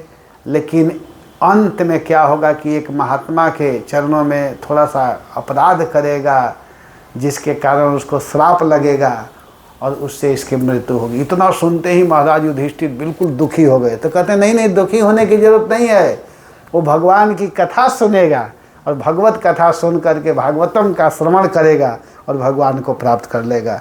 इसको सुन करके महाराज युधिष्ठिर प्रसन्न हुए। आगे क्या होता है कि अर्जुन जी गए हैं वहाँ पर द्वारिकापुरी में, बहुत दिन हो गया जब लौट करके नहीं आए तो युधिष्ठिर महाराज भीमसेन के सामने चर्चा कर रहे हैं और चर्चा करते हुए कह रहे हैं कि अभी तक हमारा अर्जुन नहीं आया, पता नहीं क्या बात है, क्यों नहीं आया। अब शकुन हो रहा था। उसी समय अर्जुन आते हैं और अर्जुन आए तो बिल्कुल उदास अवस्था में थे। महाराज युधिष्ठिर पूछते हैं कि भैया अर्जुन तुम उदास क्यों हो, उदासी का कारण क्या है। तो अर्जुन जी कहते हैं हे भैया मैं क्या बताऊं उदासी का कारण। महाराज युधिष्ठिर ने बहुत प्रश्न किया है कि तुम उदास क्यों हो, कहीं बच्चों को खिलाने से पहले खा लिए हो इसलिए उदास हो, या गायों की सेवा नहीं कर पाए, गायों की रक्षा नहीं कर पाए इसलिए उदास हो, उदासी का कारण बताओ। बहुत प्रश्न किए हैं। तो इन बातों को सुन करके अर्जुन जी कहते हैं कि भैया ये सब कारण नहीं है। पूछे क्या कारण है। तो अर्जुन रोने लगे और रोते हुए कहते हैं कि वंचितो हम महाराजा हरिणा बंध रूपिणा जेन में प्रहितम तेजो देविस्मा विस्मापनम महद यस्य क्षण वियोगे न लोको ह्य प्रिय दर्शन उक्थे न रहितो हे समृतक प्रोच्यते यथा यत् संशया द्रुपद के हम उपागता नाम राज्ञाम स्वयं बरमुखे स्वर्ण दुर्मदानाम तेजो हतः खलु मया वेतश्च मत्स्य संजीकृतेन धनुषाधिगता च कृष्णा। हे भैया मैं क्या बताऊं, मैं वंचित हो गया, मैं ठगा गया। अर्जुन रोने लगे और रोते हुए कहे कि जिस कृष्ण के कृपा से मैं धनुषधारी कहलाता रहा, बड़े बड़े अतिरथी महारथियों को आसानी से मैं मारता रहा, आज वही अर्जुन, वही धनुष, वही बाण, लेकिन मैं कुछ भी नहीं कर पा रहा हूँ। मेरे भैया मैं क्या बताऊँ, हमारे श्याम सुंदर हमको छोड़ करके चले गए, हम लोगों से अलग चले गए। इस बात को सुन करके उसी समय कुंती महारानी अपने शरीर का त्याग कर दी। देखिए क्या प्रेम है। और महाराज युधिष्ठिर भी राज्य सिंहासन को तुरंत परीक्षित को दे करके वहाँ से निकल जाते हैं और उनके साथ पीछे पीछे सभी भाई चले जाते हैं। ये है कृष्ण प्रेम, इसको कृष्ण प्रेम कहते हैं। हम लोगों को कृष्ण से कोई मतलब नहीं, कुछ भी हो, बस ठाट से खाओ पियो मौज मस्ती। वास्तव में कृष्ण के लिए जीवन जीना चाहिए जैसे गोपियों का जीवन था। गोपियाँ हमेशा रोती रहती थी। उद्धव जी जब गए थे समझाने का बहुत प्रयास किए हैं उद्धव जी कि तुम लोग क्यों रो रही हो, लेकिन गोपी जन कहते हैं, हे उद्धव हम क्या बताएं, हमारे सब कुछ तो श्री कृष्ण है, हमारा मन हमारा तन सब कुछ श्री कृष्ण को हम लोग समर्पित कर चुकी हैं। बड़ा सुंदर पद गाते हुए वहाँ पर वर्णन है। गोपी जन उद्धव जी से बोली हैं कि वो तो है हमारे ही हमारे ही हमारे ही हैं, हम वो नहीं के वो नहीं के वो नहीं के हैं। वो तो है हमारे ही हमारे ही हमारे ही हैं, हम वो नहीं के वो तो प्रीतम हमारे हैं। सब कुछ श्री कृष्ण है। अर्जुन आज बड़े दुखी, इस बात को सुन करके सभी भाई वहाँ से निकल जाते हैं। इन कथाओं को कहते हुए आगे की कथा वर्णन करते हुए सुत गोस्वामी जी कहते हैं कि अब भगवान के परम भक्त महाराज परीक्षित क्या किए कि एक दिन की बात है कि तुमाल भारत उत्तर कुरु किम पुरुष आदि वर्षों पर विजय प्राप्त करके महाराज परीक्षित अब एक दिन जा रहे थे तो क्या देख रहे हैं कि धर्म बैल का रूप धारण करके घूम रहा है और पृथ्वी गाय का रूप धारण की हुई है और उन दोनों की आंखों से आंसू गिर रहा है। बैल और गाय परस्पर में दुखों के विषय में चर्चा कर रहे हैं, दोनों आपस में बोल रहे थे। उसी समय महाराज परीक्षित की दृष्टि पड़ी। महाराज परीक्षित वहाँ पर पहुँचे तो देख रहे कि एक राजा के वेश धारण किया हुआ शूद्र व्यक्ति हाथ में दंड लिए हुए उन लोगों को मार रहा है, मारने के लिए दौड़ रहा है। तो तुरंत महाराज परीक्षित धनुष बाण उठा लिए और जब ही मारने के लिए चले तो कोई दूसरा नहीं था, कल आप लोग सुने थे, वो कलयुग था। परीक्षित के चरणों में गिर गया, कहा महाराज आप क्षमा करें, मेरा समय आ चुका है। तो वो स्थान दिए, आप लोग सुने हैं, द्यूतम पानम स्त्रिय सुना, इन सब को दे करके और सुवर्ण स्थान दिए। कलयुग बड़ा खुश हुआ, कलयुग को तो स्थान मिल गया। महाराज परीक्षित, इसमें तो वर्णन नहीं है, कहीं कहीं महात्मा लोग बोलते हैं, हालांकि महाराज परीक्षित पर कलयुग का कुछ भी प्रभाव नहीं पड़ता है, फिर भी थोड़ा सा समझने के लिए कि महाराज परीक्षित उस समय मुकुट पहने हुए थे और बताते हैं कि उस दिन जल्दी जल्दी में महाराज क्या किए थे कि जल्दी जल्दी में राजकोष में बहुत मुकुट रहता है, तो जरासंध का मुकुट पड़ा हुआ था, वो जल्दी में उसी को पहन लिए, तो उस पर कलयुग का थोड़ा सा प्रभाव आया। महाराज परीक्षित के मन में ऐसा विचार नहीं आ सकता है, लेकिन वे क्या किए कि जंगल में गए थे, एक महात्मा को देखे, वो ध्यान करे, उनको प्यास लगी, कहे कि पानी पानी पानी, वो महात्मा सुने नहीं, उनको गुस्सा आया। धनुष के अग्रभाग से बगल में मरा हुआ सांप था, माला जैसा लिए और गले में पहना दिए। वो ऋषि कौन थे? समीक ऋषि। वो तो ध्यान में थे, लेकिन बगल में उनका लड़का क्या कर रहा था? खेल रहा था, जिसका नाम है श्रृंगी। जब उनको पता चला कि मेरे पिता के गले में राजा सर्प डाल करके चला गया है, तो उनको गुस्सा आया और क्रोध में होकर कहे, अरे राजन, तुम मेरे पिता के गले में सर्प डाले हो, मैं तुमको श्राप देता हूँ कि आज के 7वें दिन तक्षक नाग के काटने से तुम्हारी मृत्यु होगी, तुम समाप्त होगे। इधर क्या हुआ कि महाराज परीक्षित जब अपने नगर में आए, मुकुट को जेम ही ऊपर से नीचे रखते हैं, अफसोस करने लगे, मैं क्या कर दिया, मैं बहुत बड़ा गलती कर दिया कि महात्मा के गले में मैं सांप डाल दिया। बड़ा अफसोस कर रहे थे और उधर वो बालक अपने पिता के सामने रो रहा था। जब उनका ध्यान टूटा तो कहे, बेटा क्यों रो रहे हो? तो देखते हैं कि सांप लटका हुआ है, उसको नीचे रख दिए। लड़का कहा, पिताजी ये सांप वो राजा डाला है, मैं उसको श्राप दे चुका हूँ, आज के 7वें दिन वो समाप्त होगा तक्षक के काटने से। देखिए समीक ऋषि कहे, बेटा तू अच्छा नहीं किए हो, राजा भगवत स्वरूप होते हैं प्रजा के लिए, भगवान जैसा मानना चाहिए राजा को, और तुम ऐसे धर्मात्मा राजा के चरणों में ऐसा गलती कर दिया, श्राप दे दिया, उचित नहीं किया। अपने शिष्यों को बुलाए, कहे जल्दी महाराज को सूचना दो। शिष्य लोग गए, उस समय महाराज परीक्षित अफसोस कर रहे थे, तब तक पहुँचे और पहुँच करके कहने लगे, महाराज आपको श्राप लग चुका है, आज के 7वें दिन आप शरीर का त्याग करेंगे, आपको तक्षक नाग के काटने से आपकी मृत्यु होगी। इस बात को सुन करके महाराज परीक्षित बहुत प्रसन्न हुए, दुखी नहीं हुए। सुने कि हमको 7वें दिन सर्प के काटने से मृत्यु होने वाली है तो वे बहुत खुश हुए, दुखी नहीं हुए। देखिए, कहे मैं कितना भाग्यशाली हूँ। अगर किसी को बता दिया जाए कि आप मरेंगे तो उसका तुरंत हार्ट अटैक करेगा, ख़त्म हो जाएगा, बचेगा नहीं। लेकिन परीक्षित प्रसन्न हंसने लगे, कहीं मैं बड़ा भाग्यशाली हूँ, और तुरंत तत्क्षण राज्य अपने पुत्र जन्मेजय को दे दिया, राजा बनाए। और वे क्या किए कि वहाँ से निकल गए, अपने नगर से निकल रहे हैं, और निकल करके हस्तिनापुर में गंगा जी हैं, लेकिन वहाँ से थोड़ा दूरी पर गए और जा करके वहाँ भी गंगा जी का एक धार बहती हैं गंगा जी, तो वहाँ गए। उस स्थान का नाम है सुखताल। तो वहाँ गए और वहाँ जा करके जब बैठते हैं तो यह संवाद देवर्षि, राजर्षि, ब्रह्मर्षि सबको पता चला कि महाराज को तो श्राप लग चुका है। तो सभी लोग वहाँ पर आए अब देखने के लिए कि महाराज क्या करते हैं, क्या उनकी स्थिति होती है। तो वहाँ सभी लोग जब पहुँचते हैं, तो जब वहाँ पहुँचे तो महाराज स्वाभाविक सभी लोग से पूछ रहे, भाई बताओ क्या करना है। तो सब अपने अपने बुद्धि के अनुसार, ज्ञान के अनुसार कुछ न कुछ प्रवचन दे रहे हैं। कोई कह रहा है कि आप बहुत बड़े राजा हैं, खूब दान कीजिए। कोई कहता है कि महाराज आप पंचाग्नि जला लीजिए।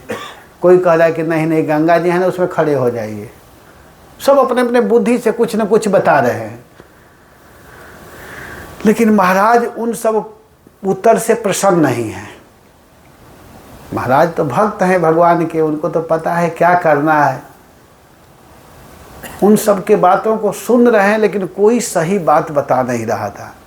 उसी समय क्या हुआ जानते हैं? उस सभा में वहाँ पर कौन कौन थे? व्यास देव जी थे, नारद जी, अंगिरा, देवल, असित, धौम्य, भृगु, चैवन, पराशर, बड़े बड़े लोग हैं।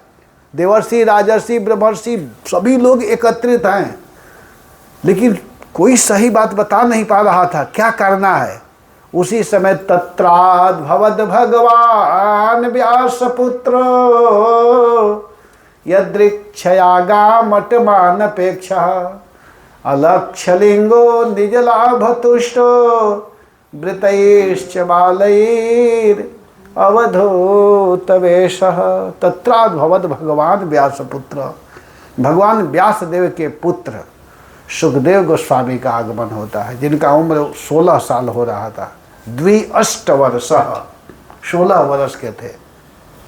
सांवला सलोना रूप है, अलक्ष्य लिंगो निजला भत्तुष्टो, अपने स्वरूप को छिपाए हुए थे। और वे क्या कर रहे हैं कि भागवत के श्लोकों को गुनगुनाते हुए, गाते हुए जा रहे थे। जब जा रहे थे तो उनके पीछे पीछे लड़के भी जा रहे हैं, लड़कों का झुंड, बाल घुंघराला, मंद मंद मुस्कान, भागवत का श्लोक निकल रहा है। और जब सुखदेव गोस्वामी गए तो उनको देखते ही जितने लोग हैं, किसी को कहना नहीं पड़ा, सब खड़े हो गए। व्यास देव जी भी खड़े हुए, नारद जी, सभी लोग खड़े हो गए। महाराज परीक्षित को समझने में देर नहीं लगा, तुरंत सुंदर आसन दिए, बैठाए और हाथ जोड़ करके जिज्ञासा करते हुए कहते हैं, अतः पृच्छामि संसिधिं योगिनां परमं गुरुं पुरुषस्य हयत् कार्यं म्रियमाणस्य सर्वथा। हे गुरुदेव, मैं आपसे प्रश्न करता हूँ कि जो व्यक्ति निश्चित रूप से मरने वाले हैं, म्रियमाण व्यक्ति हैं, जिसको निश्चित मरना ही है, यहाँ जितने लोग बैठे हैं सब मरने वाले हैं, है कि नहीं? अगर कोई मरने वाले न हो तो उनके लिए भागवत नहीं है। महाराज परीक्षित कहते हैं कि जो मरने वाले हैं उनको क्या करना चाहिए? यत् श्रोतव्यम अथो जप्यम यत् कर्तव्यम निर्भी प्रभो स्मर्तव्यम भजनीयम वाम ब्रूहि यद्वा विपर्ययम। हे भगवान, आप कृपा करके यह बताइए कि उसको क्या सुनना चाहिए, उसको क्या जपना चाहिए, किसका स्मरण करना चाहिए, और क्या नहीं सुनना है, क्या नहीं जपना है, क्या नहीं स्मरण करना है। अब कृपा करके बताइए। जब इतना सुंदर प्रश्न सुखदेव गोस्वामी ने सुना तो सुखदेव गोस्वामी मंगलाचरण करना भूल गए।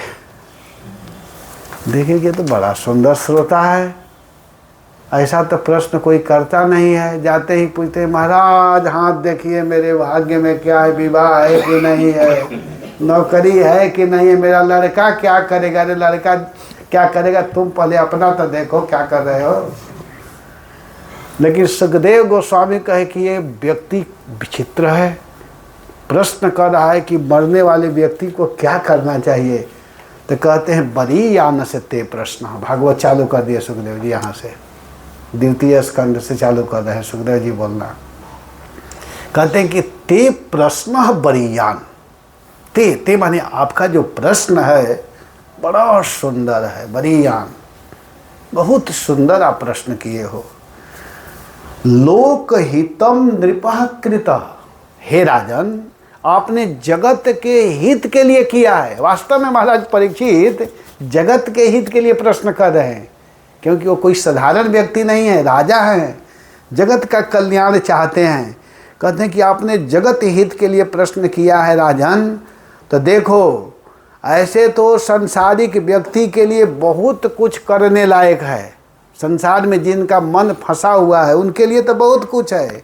गृहेषु गृहमेधिनाम, जो गृह में फंसे हुए लोग हैं उनके लिए तो बहुत कुछ सुनने लायक कहने लायक है। वे लोग क्या करते हैं, दिन भर कमाने में और रात्रि सोने में, इसी सब में अपने समय को बिता देते हैं, कुटुंब के भरण पोषण में ही अपना जीवन बिताते हैं और इसी को परम लक्ष्य मानते हैं। मनुष्य जीवन की सार्थकता इसी में समझते हैं कि बस खाओ पियो, जावत जीवेत सुखम जीवेत ऋणम कृत्वा घृतम पिबेत। पैसा है तो कमा कर खाओ, नहीं है तो कर्जा लेकर खाओ, मस्ती में रहो, मरोगे लड़का देके, क्या टेंशन है। ये चरवाक का मत है, नास्तिक था।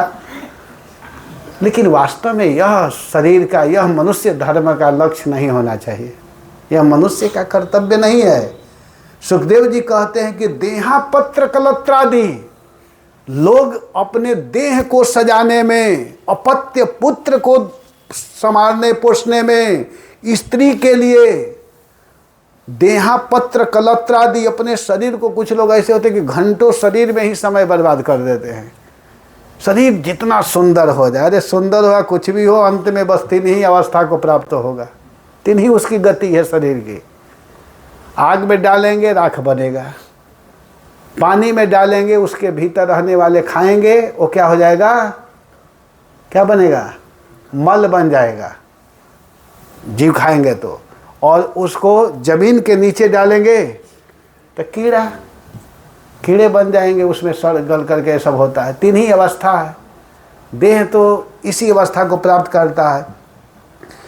तो कह रहे हैं कि जानते हैं वे लोग इतने आसक्त होते हैं कि तेषाम प्रवत्तो निधनम पश्यन अपि न पश्यति। बड़ा महत्वपूर्ण बात है, ये ध्यान देना है सभी लोगों को, और इसी को याद रखना, इसको याद हमेशा रखना चाहिए। इस पर एक उदाहरण हमको याद आ जाती है कि एक धर्मात्मा राजा थे, धर्मात्मा राजा महाराज, बहुत अच्छे राजा थे। तो एक अपने पास नौकर रखते थे, स्पेशल नौकर, उसको बहुत पैसा देते थे, थोड़ा मोड़ा पैसा नहीं देते थे, जितने उनके यहाँ काम करने वाले थे सबसे ज़्यादा उसको पैसा देते थे। किस लिए मालूम है? इसलिए पैसा देते थे कि देखो मैं राजा हूँ, मैं जहाँ भी जाऊँगा लोग मुझको माला पहनाएंगे, आरती करेंगे, चामर डुलाएंगे, जय जय जय जय महाराजा अधिराजा की जय हो जय हो। तो तुम्हारा काम क्या रहेगा? एक ही काम है कि तुम बीच बीच में याद दिलाना कि हमको मारना है, ठीक है ना, एक काम है तुम्हारा, इसी के लिए मैं तुमको पैसा दूंगा। कहा ठीक है सरकार। तो जब महाराज जाते थे सब लोग माला पहनाते थे, तो व्यक्ति स्वाभाविक है कि माला कोई पहनाने लगे, प्रणाम करने लगे तो आदमी भूल जाता है, सोचता अरे मैं ही तो सबसे बड़ा हूँ। तो जब माला आरती करने लगते थे, महाराज का मुख जब खिलने जैसा होता था तो धीरे से कहता महाराज मरना है। हाँ हाँ ठीक है ठीक है ठीक है ठीक है। बीच बीच में यही याद दिलाता था कि महाराज मरना है। मरना है मतलब हमेशा भगवान के नाम जपना है, हरे कृष्णा कृष्णा कृष्णा हरे हरे, हरे राम राम राम हरे हमेशा भगवान के नाम को, गरम ज़्यादा नहीं ना है,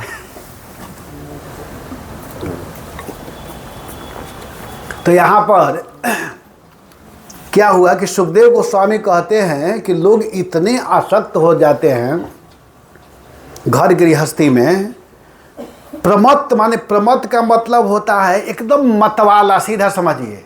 जैसे कोई शराब पी लेता है व्यक्ति, कोई व्यक्ति शराब पीता है तो उसका होश हवास नहीं रहता है, वो पहचान ही नहीं पाता है कि हमारी बेटी है, हमारी माँ है, हमारे गांव के हमारे सब अपने लोग हैं। किसी को कुछ भी गाली देना, कहीं भी गिर जाना, नाला में गिर जाना, कुछ भी बोलना, उसका शरीर गिरता रहता है। तो इसी तरह सुखदेव जी कहते हैं कि लोग इतने विषयों में आसक्त हैं, तेषाम प्रमत्तो, इतने मतवाले हो जाते हैं कि निधनम, मृत्यु को देख करके भी न पश्यति, नहीं देख पाते हैं। दूसरे व्यक्ति को देखते हैं कि वो मर रहा है, लेकिन ये नहीं समझ पाते हैं कि मुझे भी मरना है।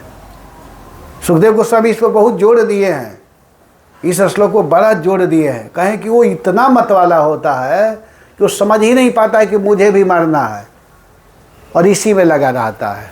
लेकिन जानते हैं राजन, जो वास्तव में अभय पद प्राप्त करना चाहता है, यह लोक सुखी परलोक सुखी, जो इस लोक में भी सुखी रहना चाहता है और इसके बाद जो परलोक है वहाँ भी सुखी होना चाहता है, तो उसके लिए एक ही काम है। जो आप प्रश्न किए हो उसका उत्तर मैं देने जा रहा हूँ कि मरने वाले व्यक्ति को क्या करना है। तो बड़ा सुंदर श्लोक बोलते हैं भागवत के द्वितीय स्कंद के पहला अध्याय के 5 नंबर के श्लोक में सुखदेव गोस्वामी कहते हैं, तस्मात् भारत सर्वात्मा भगवान ईश्वरो हरिः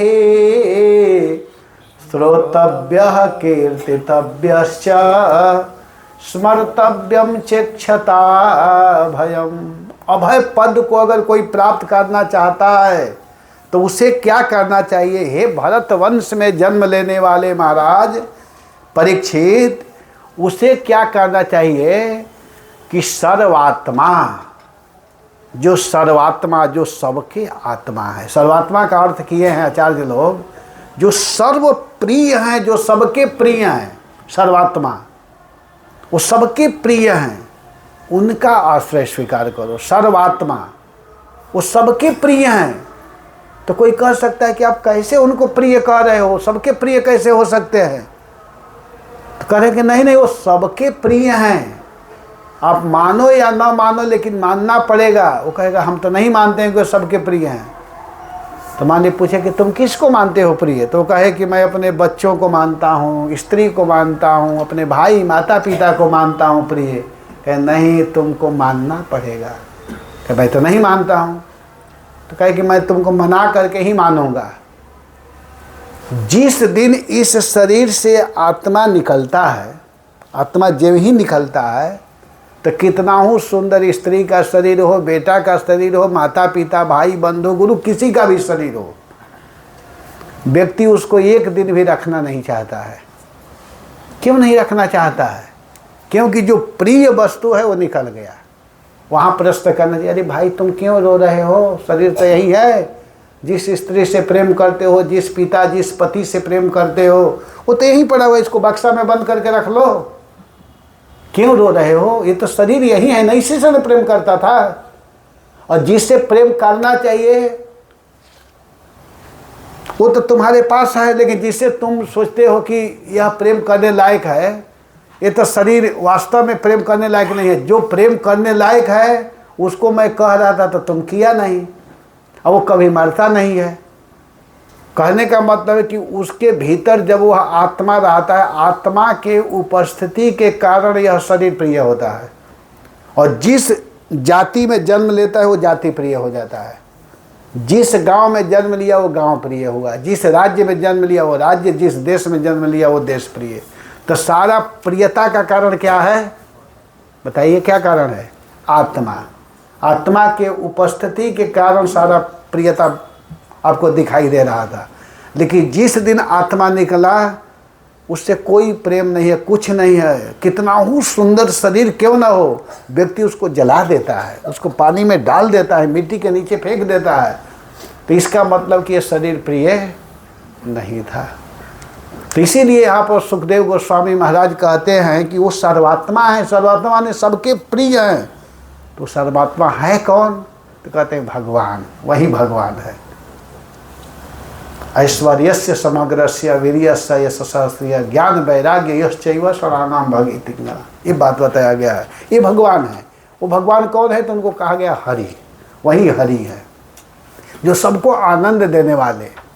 हरि शब्दे नाना अर्थ दोई मुख्यतम, सर्व अमंगल हरे प्रेम दिया हरे मन। जो समस्त प्रकार के अमंगलों को समाप्त करके प्रेम प्रदान करते हैं, सबके मन को आकर्षित कर लेते हैं, वो हैं हरि। ऐसे हरि के आश्रय में जाना चाहिए। और ऐसे हरि के आश्रय में जा कर के क्या करना है कि उन्हीं भगवान के विषय में हम लोग को सुनना है, उन्हीं का कीर्तन करना है और उन्हीं का स्मरण करना है। अगर उनके विषय में अगर कोई सुनेगा, कोई स्मरण करेगा, तो समझिए कि वह व्यक्ति अभय पद को प्राप्त करेगा। अभय माने किसी प्रकार का भय नहीं रहेगा। यद गत्वा न निवर्तन्ते तद धामं परमं मम। जहाँ जाने के बाद में फिर आना नहीं पड़ता है, और आएगा भी तो भगवान उसको ऐसे जगह पर भेजेंगे जहाँ उसको हमेशा भक्तों का ही संग मिलेगा। ये सब बड़ा महत्वपूर्ण श्लोक है। तो इस प्रकार सुखदेव गोस्वामी कथा सुनाते हुए परीक्षित से कहते हैं कि देखिए, आप चिंता मत करो, आपके पास तो 7 दिन का समय है। एक राजा हुए हैं जिन्होंने 2.5 घड़ी में अर्थात 1 घंटा में भगवान को प्राप्त कर लिए थे। सूर्यवंशीय राजा जिनका नाम है खडवांग महाराज, अयोध्या के राजा थे। वो तो 2.5 घड़ी 1 घंटा में ही भगवान को प्राप्त कर लिए। आप तो महाराज 7 दिन आपके पास समय है, आप बिल्कुल निश्चिंत रहिए। और इन सब बातों को बताते हुए सुखदेव गोस्वामी महाराज सद्यो मुक्ति क्रम मुक्ति के विषय में बताते हुए कह रहे हैं कि बहुत लोग अनेक देवी देवताओं की उपासना करते हैं। कोई किसी का उपासना करता है, कोई किसी का, क्योंकि उनके मन में कामनाएं होती है। जो ब्रह्म तेज चाहता है वो बृहस्पति जी का, जो इंद्रियों में शक्ति चाहता है इंद्र का, कुछ वसुओं का सेवा पूजा करते हैं धन के लिए, रुद्र की पूजा करते हैं, और विद्या के लिए शंकर जी का, और दाम्पत्य सुख के लिए उमा सती का ध्यान करते हैं। वे लोग क्या करते हैं कि एक एक चीज़ देने वाले हैं। खूब तपस्या करेंगे, पूजा करेंगे, जल चढ़ाएंगे, मिठाई चढ़ाएंगे, वस्त्र चढ़ाएंगे, एक चीज़ मिलेगा। लेकिन जिसको सब कुछ चाहिए या कुछ भी नहीं चाहिए, उसके लिए तो भगवान है। अकामः सर्व कामो वा मोक्ष काम उदारधि तीव्रेण भक्ति योगे न यजेत पुरुषम परम। जिसको कुछ चाहिए या कुछ नहीं चाहिए, उसके लिए भगवान का ही भजन करना जरूरी है। इन सब बातों को बताते हुए फिर आगे के कथा सुना रहे हैं सुखदेव जी कि देवर्षि नारद जी एक बार ब्रह्मा जी से सृष्टि विषयक प्रश्न किए। तो ब्रह्मा जी ने विराट स्वरूप के विभूतियों का वर्णन किया, और फिर भगवत अवतार का वर्णन करते हुए वराह, यज्ञ, कपिल, दातात्रेय, सनत कुमार, नर नारायण आदि का वर्णन किए। फिर महाराज परीक्षित द्वारा विविध प्रश्न पूछने पर सुखदेव गोस्वामी ने जीव की विविधता, लोक लोकपाल, कल्पकाल, ब्रह्मांड का परिमाण, महापुरुष का चरित्र, वर्णाश्रम, अवतार, तत्व, वेद, पुराण, इतिहास आदि के विषय में बताए। और फिर इसके बाद में सृष्टि के प्रारंभ में क्या हुआ, इन सब बातों का जब जिज्ञासा किया गया तो भगवान के द्वारा चतुश्लोकी भागवत का उपदेश किया गया। भगवान स्वयं ब्रह्मा जी को 4 श्लोक भागवत सुनाए हैं। अहमेवा समेवाग्रह और इते अर्थयत प्रतीयत यथा महांति भूतानि और एता वदेव जिज्ञास्यम। इस प्रकार 4 श्लोक जो चतुश्लोकी भागवत के नाम से जाना जाता है, इन बातों को भगवान ने ब्रह्मा जी को बताया। चतुश्लोकी भागवत, इसी 4 श्लोक पर संपूर्ण भागवत है। 3 बातों को बताते हुए भगवान श्री हरि अपने मुखारविंद से ब्रह्मा जी को बताए हैं। फिर यहाँ पर सुखदेव गोस्वामी ने महाराज परीक्षित को भागवत के 10 लक्षण के विषय में बताया।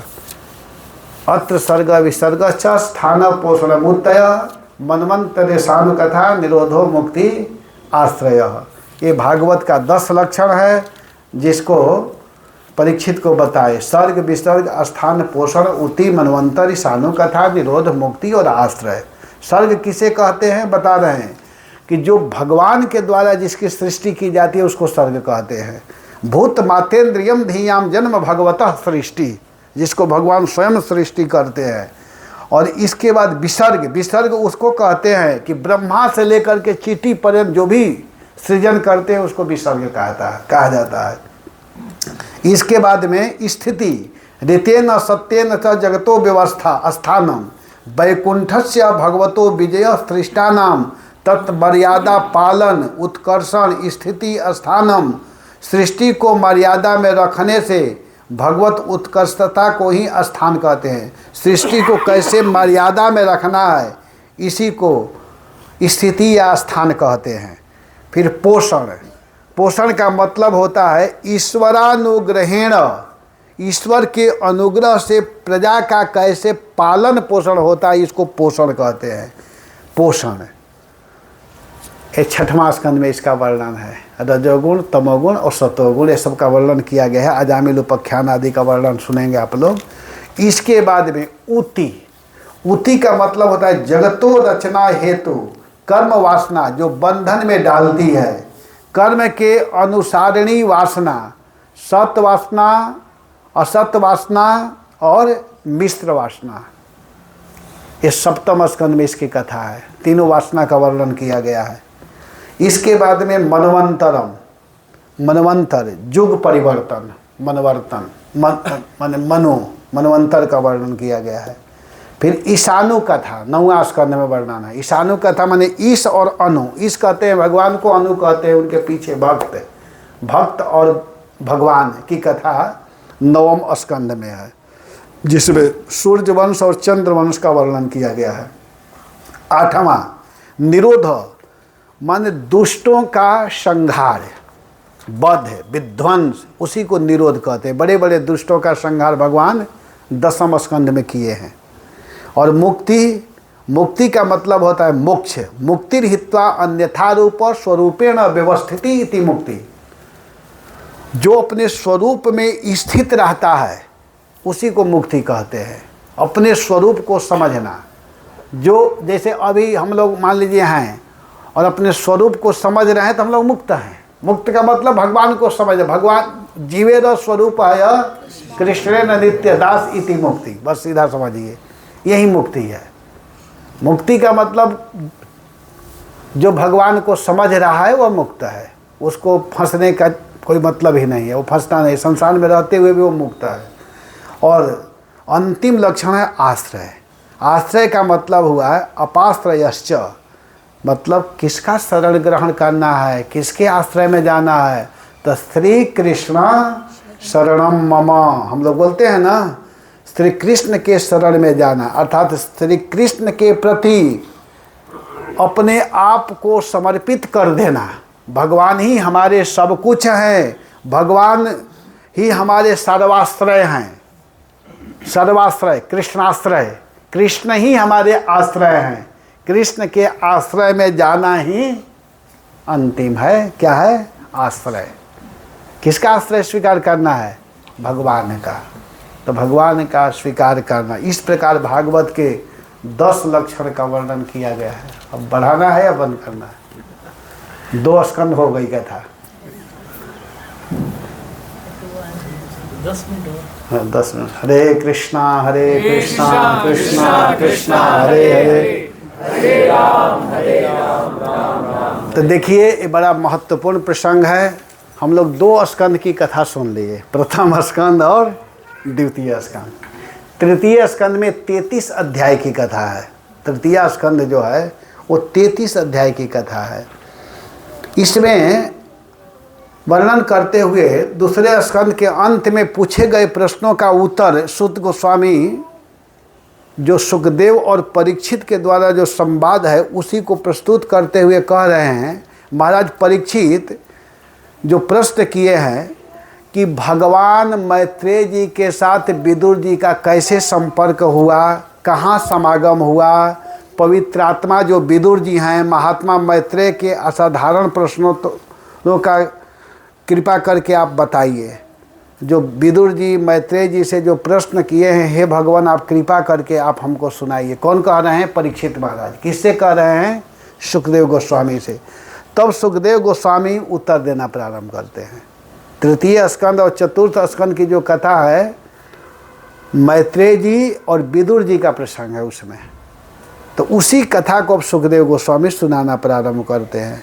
कहते हैं कि देखिए, जब दुर्योधन अन्यायपूर्वक महाराज युधिष्ठिर को जुए में हरा करके वनवास भेज दिया और पांडव लोग वनवास काल पूरा करके, जब पांडव लोग वनवास काल पूरा कर लिए तो आए और आ करके भगवान कृष्ण को भेजे। कहाँ भेजे? दुर्योधन के यहाँ। महाराज युधिष्ठिर कहे कि जा करके आप समझाइए, संधि दूत बन करके जाइए। तो भगवान पांडवों के तरफ से संधि दूत बन करके आए और वहाँ पर दुर्योधन को समझा रहे हैं। भगवान कहते हैं, भगवान क्या कहते हैं कि वर्षों तक वन में घूम घूम बाधा विघ्नों को चुम चुम स घूम घाम पानी पत्थर पांडव आए और कुछ नहीं कर। समझाते हैं, सौभाग्य न सब दिन सोता है, देखो आगे क्या होता है। मैत्री को राह बताने को, सबको सुमार्ग पर लाने को, दुर्योधन को समझाने को भगवान हस्तिनापुर में आए, पांडव का संदेशा लाए। कहते हैं, दो न्याय अगर दो, आधा न्याय है कि आधा दे दो, पर यदि इसमें बाधा हो तो दे दो केवल, रखो अपनी धरती तमाम। दुर्योधन वह भी दे न सका, आशीष समाज को ले न सका और उल्टे भगवान को बांधने चला। जो था असाध्य, भगवान को बांधना कोई हंसी मजाक है, जो था असाध्य साधने चला। भगवान कहे अच्छा। भगवान बहुत सुंदर दसवीं रथी में वर्णन है इसका, दिनकर जी ने लिखे हैं। तो यहाँ पर क्या किए भगवान कि भगवान मुस्कुराते हुए कहे, अरे भैया तू हमको बांधना चाहते तो पहले बांध अनंत गगन, पहले अनंत गगन को बांधो तब ना हमको बांधोगे। तुम जानते हो मैं कौन हूँ? पड़ जाती है दृष्टि जिधर, हंसने लगती है सृष्टि उधर, और मैं जब आंख बंद करता हूँ तो महाप्रलय छा जाता है। अरे मूर्ख, तुम मुझको बांधने के लिए चला है। तो इन सब बातों को आकर के भगवान ने बताया। भगवान के प्रति जो अपमान किया था महाराज युधिष्ठिर को पता चला। इसके बाद में विदुर जी धृतराष्ट्र के पास आए और विदुर जी धृतराष्ट्र से कहने लगे कि अरे भैया क्यों आप आसक्त हो घर परिवार में, इस दुर्योधन को छोड़ दो, इसी में भलाई है। लेकिन विदुर जी के बाद धृतराष्ट्र तो नहीं सुना, दुर्योधन क्या कहता है कि इसको यहाँ से निकालो, हमारे नगर में रहता है, हमारे अन्न को खाता है और हमारी निंदा कर रहा है, केवल इसका प्राण पर अधिकार है, इसको जल्दी यहाँ से निकालो। विदुर जी कहते हैं तुम क्या निकालोगे, मैं खुद नहीं रहना चाहता हूँ। सब जो राजसी भेष जो पहने थे, मंत्री वाला, प्रधानमंत्री वाला, सब निकाल करके रह करके वे चले गए। और चले गए तो एक दो दिन नहीं, जानते हैं 35 बरस तक विदुर जी क्या किए कि सब जगह घूमते रहे, सारे तीर्थों में यात्रा करते रहे विदुर जी। विदुर जी इतने बड़े भक्त हैं कि जहाँ भी सुंदर सरोवर कुंड देखते थे तो उसमें स्नान करते थे, भगवान के मंदिर का दर्शन करते थे, सब जगह जा जा करके दर्शन करते थे। और दर्शन करते हुए उनके विषय में वर्णन है कि उनका शरीर का कपड़ा सूख ही नहीं पाता था, दिन भर स्नान करने में ही। और घूमते घूमते अंत में ब्रजमंडल में आए, और जब ब्रजमंडल में आए तो जमुना जी के तट पर उद्धव जी से मिले। उद्धव जी जो भगवान के परम मित्र हैं, परम शाखा हैं उद्धव जी। उद्धव और विदुर जी का मिलन हुआ। दीर्घ काल के बाद अपने स्वजन से मिलकर विदुर जी को यादव और पांडवों की याद आने लगी और अनेक प्रकार की जिज्ञासा किए। उत्तर स्वरूप उद्धव जी ने महाभारत के रूप में कौरवों का विनाश तथा प्रभास क्षेत्र में वारणी मदिरा पान कर परस्पर यादवों के विनाश की कहानी सब कुछ सुना दिए। साथ ही भगवान श्री कृष्ण बलराम के स्वधाम गमन की बात बताकर विदुर जी को विशेष रूप से व्यथित कर दिया। विदुर जी के जिज्ञासाओं से प्रभावित होकर के उन्होंने 3 अध्याय में बड़ा विरह युक्त कथा को सुनाया। तो इन सब बातों को सुन करके जो विदुर जी हैं अब मिलना चाहते हैं। किससे मिलना चाहते हैं? मैत्रेय जी से। उद्धव जी ने बताया विदुर जी को कि देखिए आप दुखी मत होइए, भगवान इस धराधाम को छोड़ करके चले गए हैं। और जब जा रहे थे भगवान कृष्ण, उद्धव जी बोले, पहले तो उद्धव जी खूब रोए, उनको भी भगवान का बार बार याद आ रहा था। इसके बाद में रोना चालू किए, कुछ देर तक चुप हो गए। इसके बाद में कहे कि आप चिंता मत कीजिए, जब भगवान जा रहे थे उस समय मैं और मैत्रेय जी दोनों भगवान के पास गए हुए थे प्रभा क्षेत्र में। तो उस समय स्पेशल आपके लिए मैत्रेय जी को भगवान ने आदेश दिया है। देखिए यहाँ पर एक शिक्षा है। उद्धव जी जो है चाहते तो उस ज्ञान को बता सकते थे, कंठी बांध सकते थे उनके गले में, शिष्य बना सकते थे, लेकिन नहीं बना रहे। वो कहे कि नहीं, आपके लिए भगवान स्पेशल मैत्रेय जी को नियुक्त किए हैं। आप यहाँ से सीधे जाइए कहाँ? हरिद्वार में। वृंदावन में संवाद चल रहा था, आपस में दोनों बात कर रहे थे जमुना जी के तट पर। लेकिन उद्धव जी ने कहा कि हे विदुर जी, आप यहाँ से जाइए हरिद्वार। हरिद्वार में मैत्रेय जी हैं जिनको भगवान स्पेशल आदेश दिए हैं, और आप उनके पास जाएंगे तो आपको विस्तार से सब कुछ सुनाएंगे मैत्रेय जी। इतना सुन करके विदुर जी क्या किए कि वृंदावन से अब सीधे निकल जाते हैं, भगवान का चिंतन करते हुए, भगवान के नाम को गाते हुए, हरे कृष्णा कृष्णा कृष्णा हरे हरे, हरे राम राम राम हरे। वृंदावन से अब चल दिए हैं कहाँ? हरिद्वार के लिए। जमुना जी से चल चुके हैं, अभी गंगा जी पहुँचे नहीं हैं। ठीक है ना? अब कल आगे की कथा हम लोग सुनेंगे। हरे कृष्ण।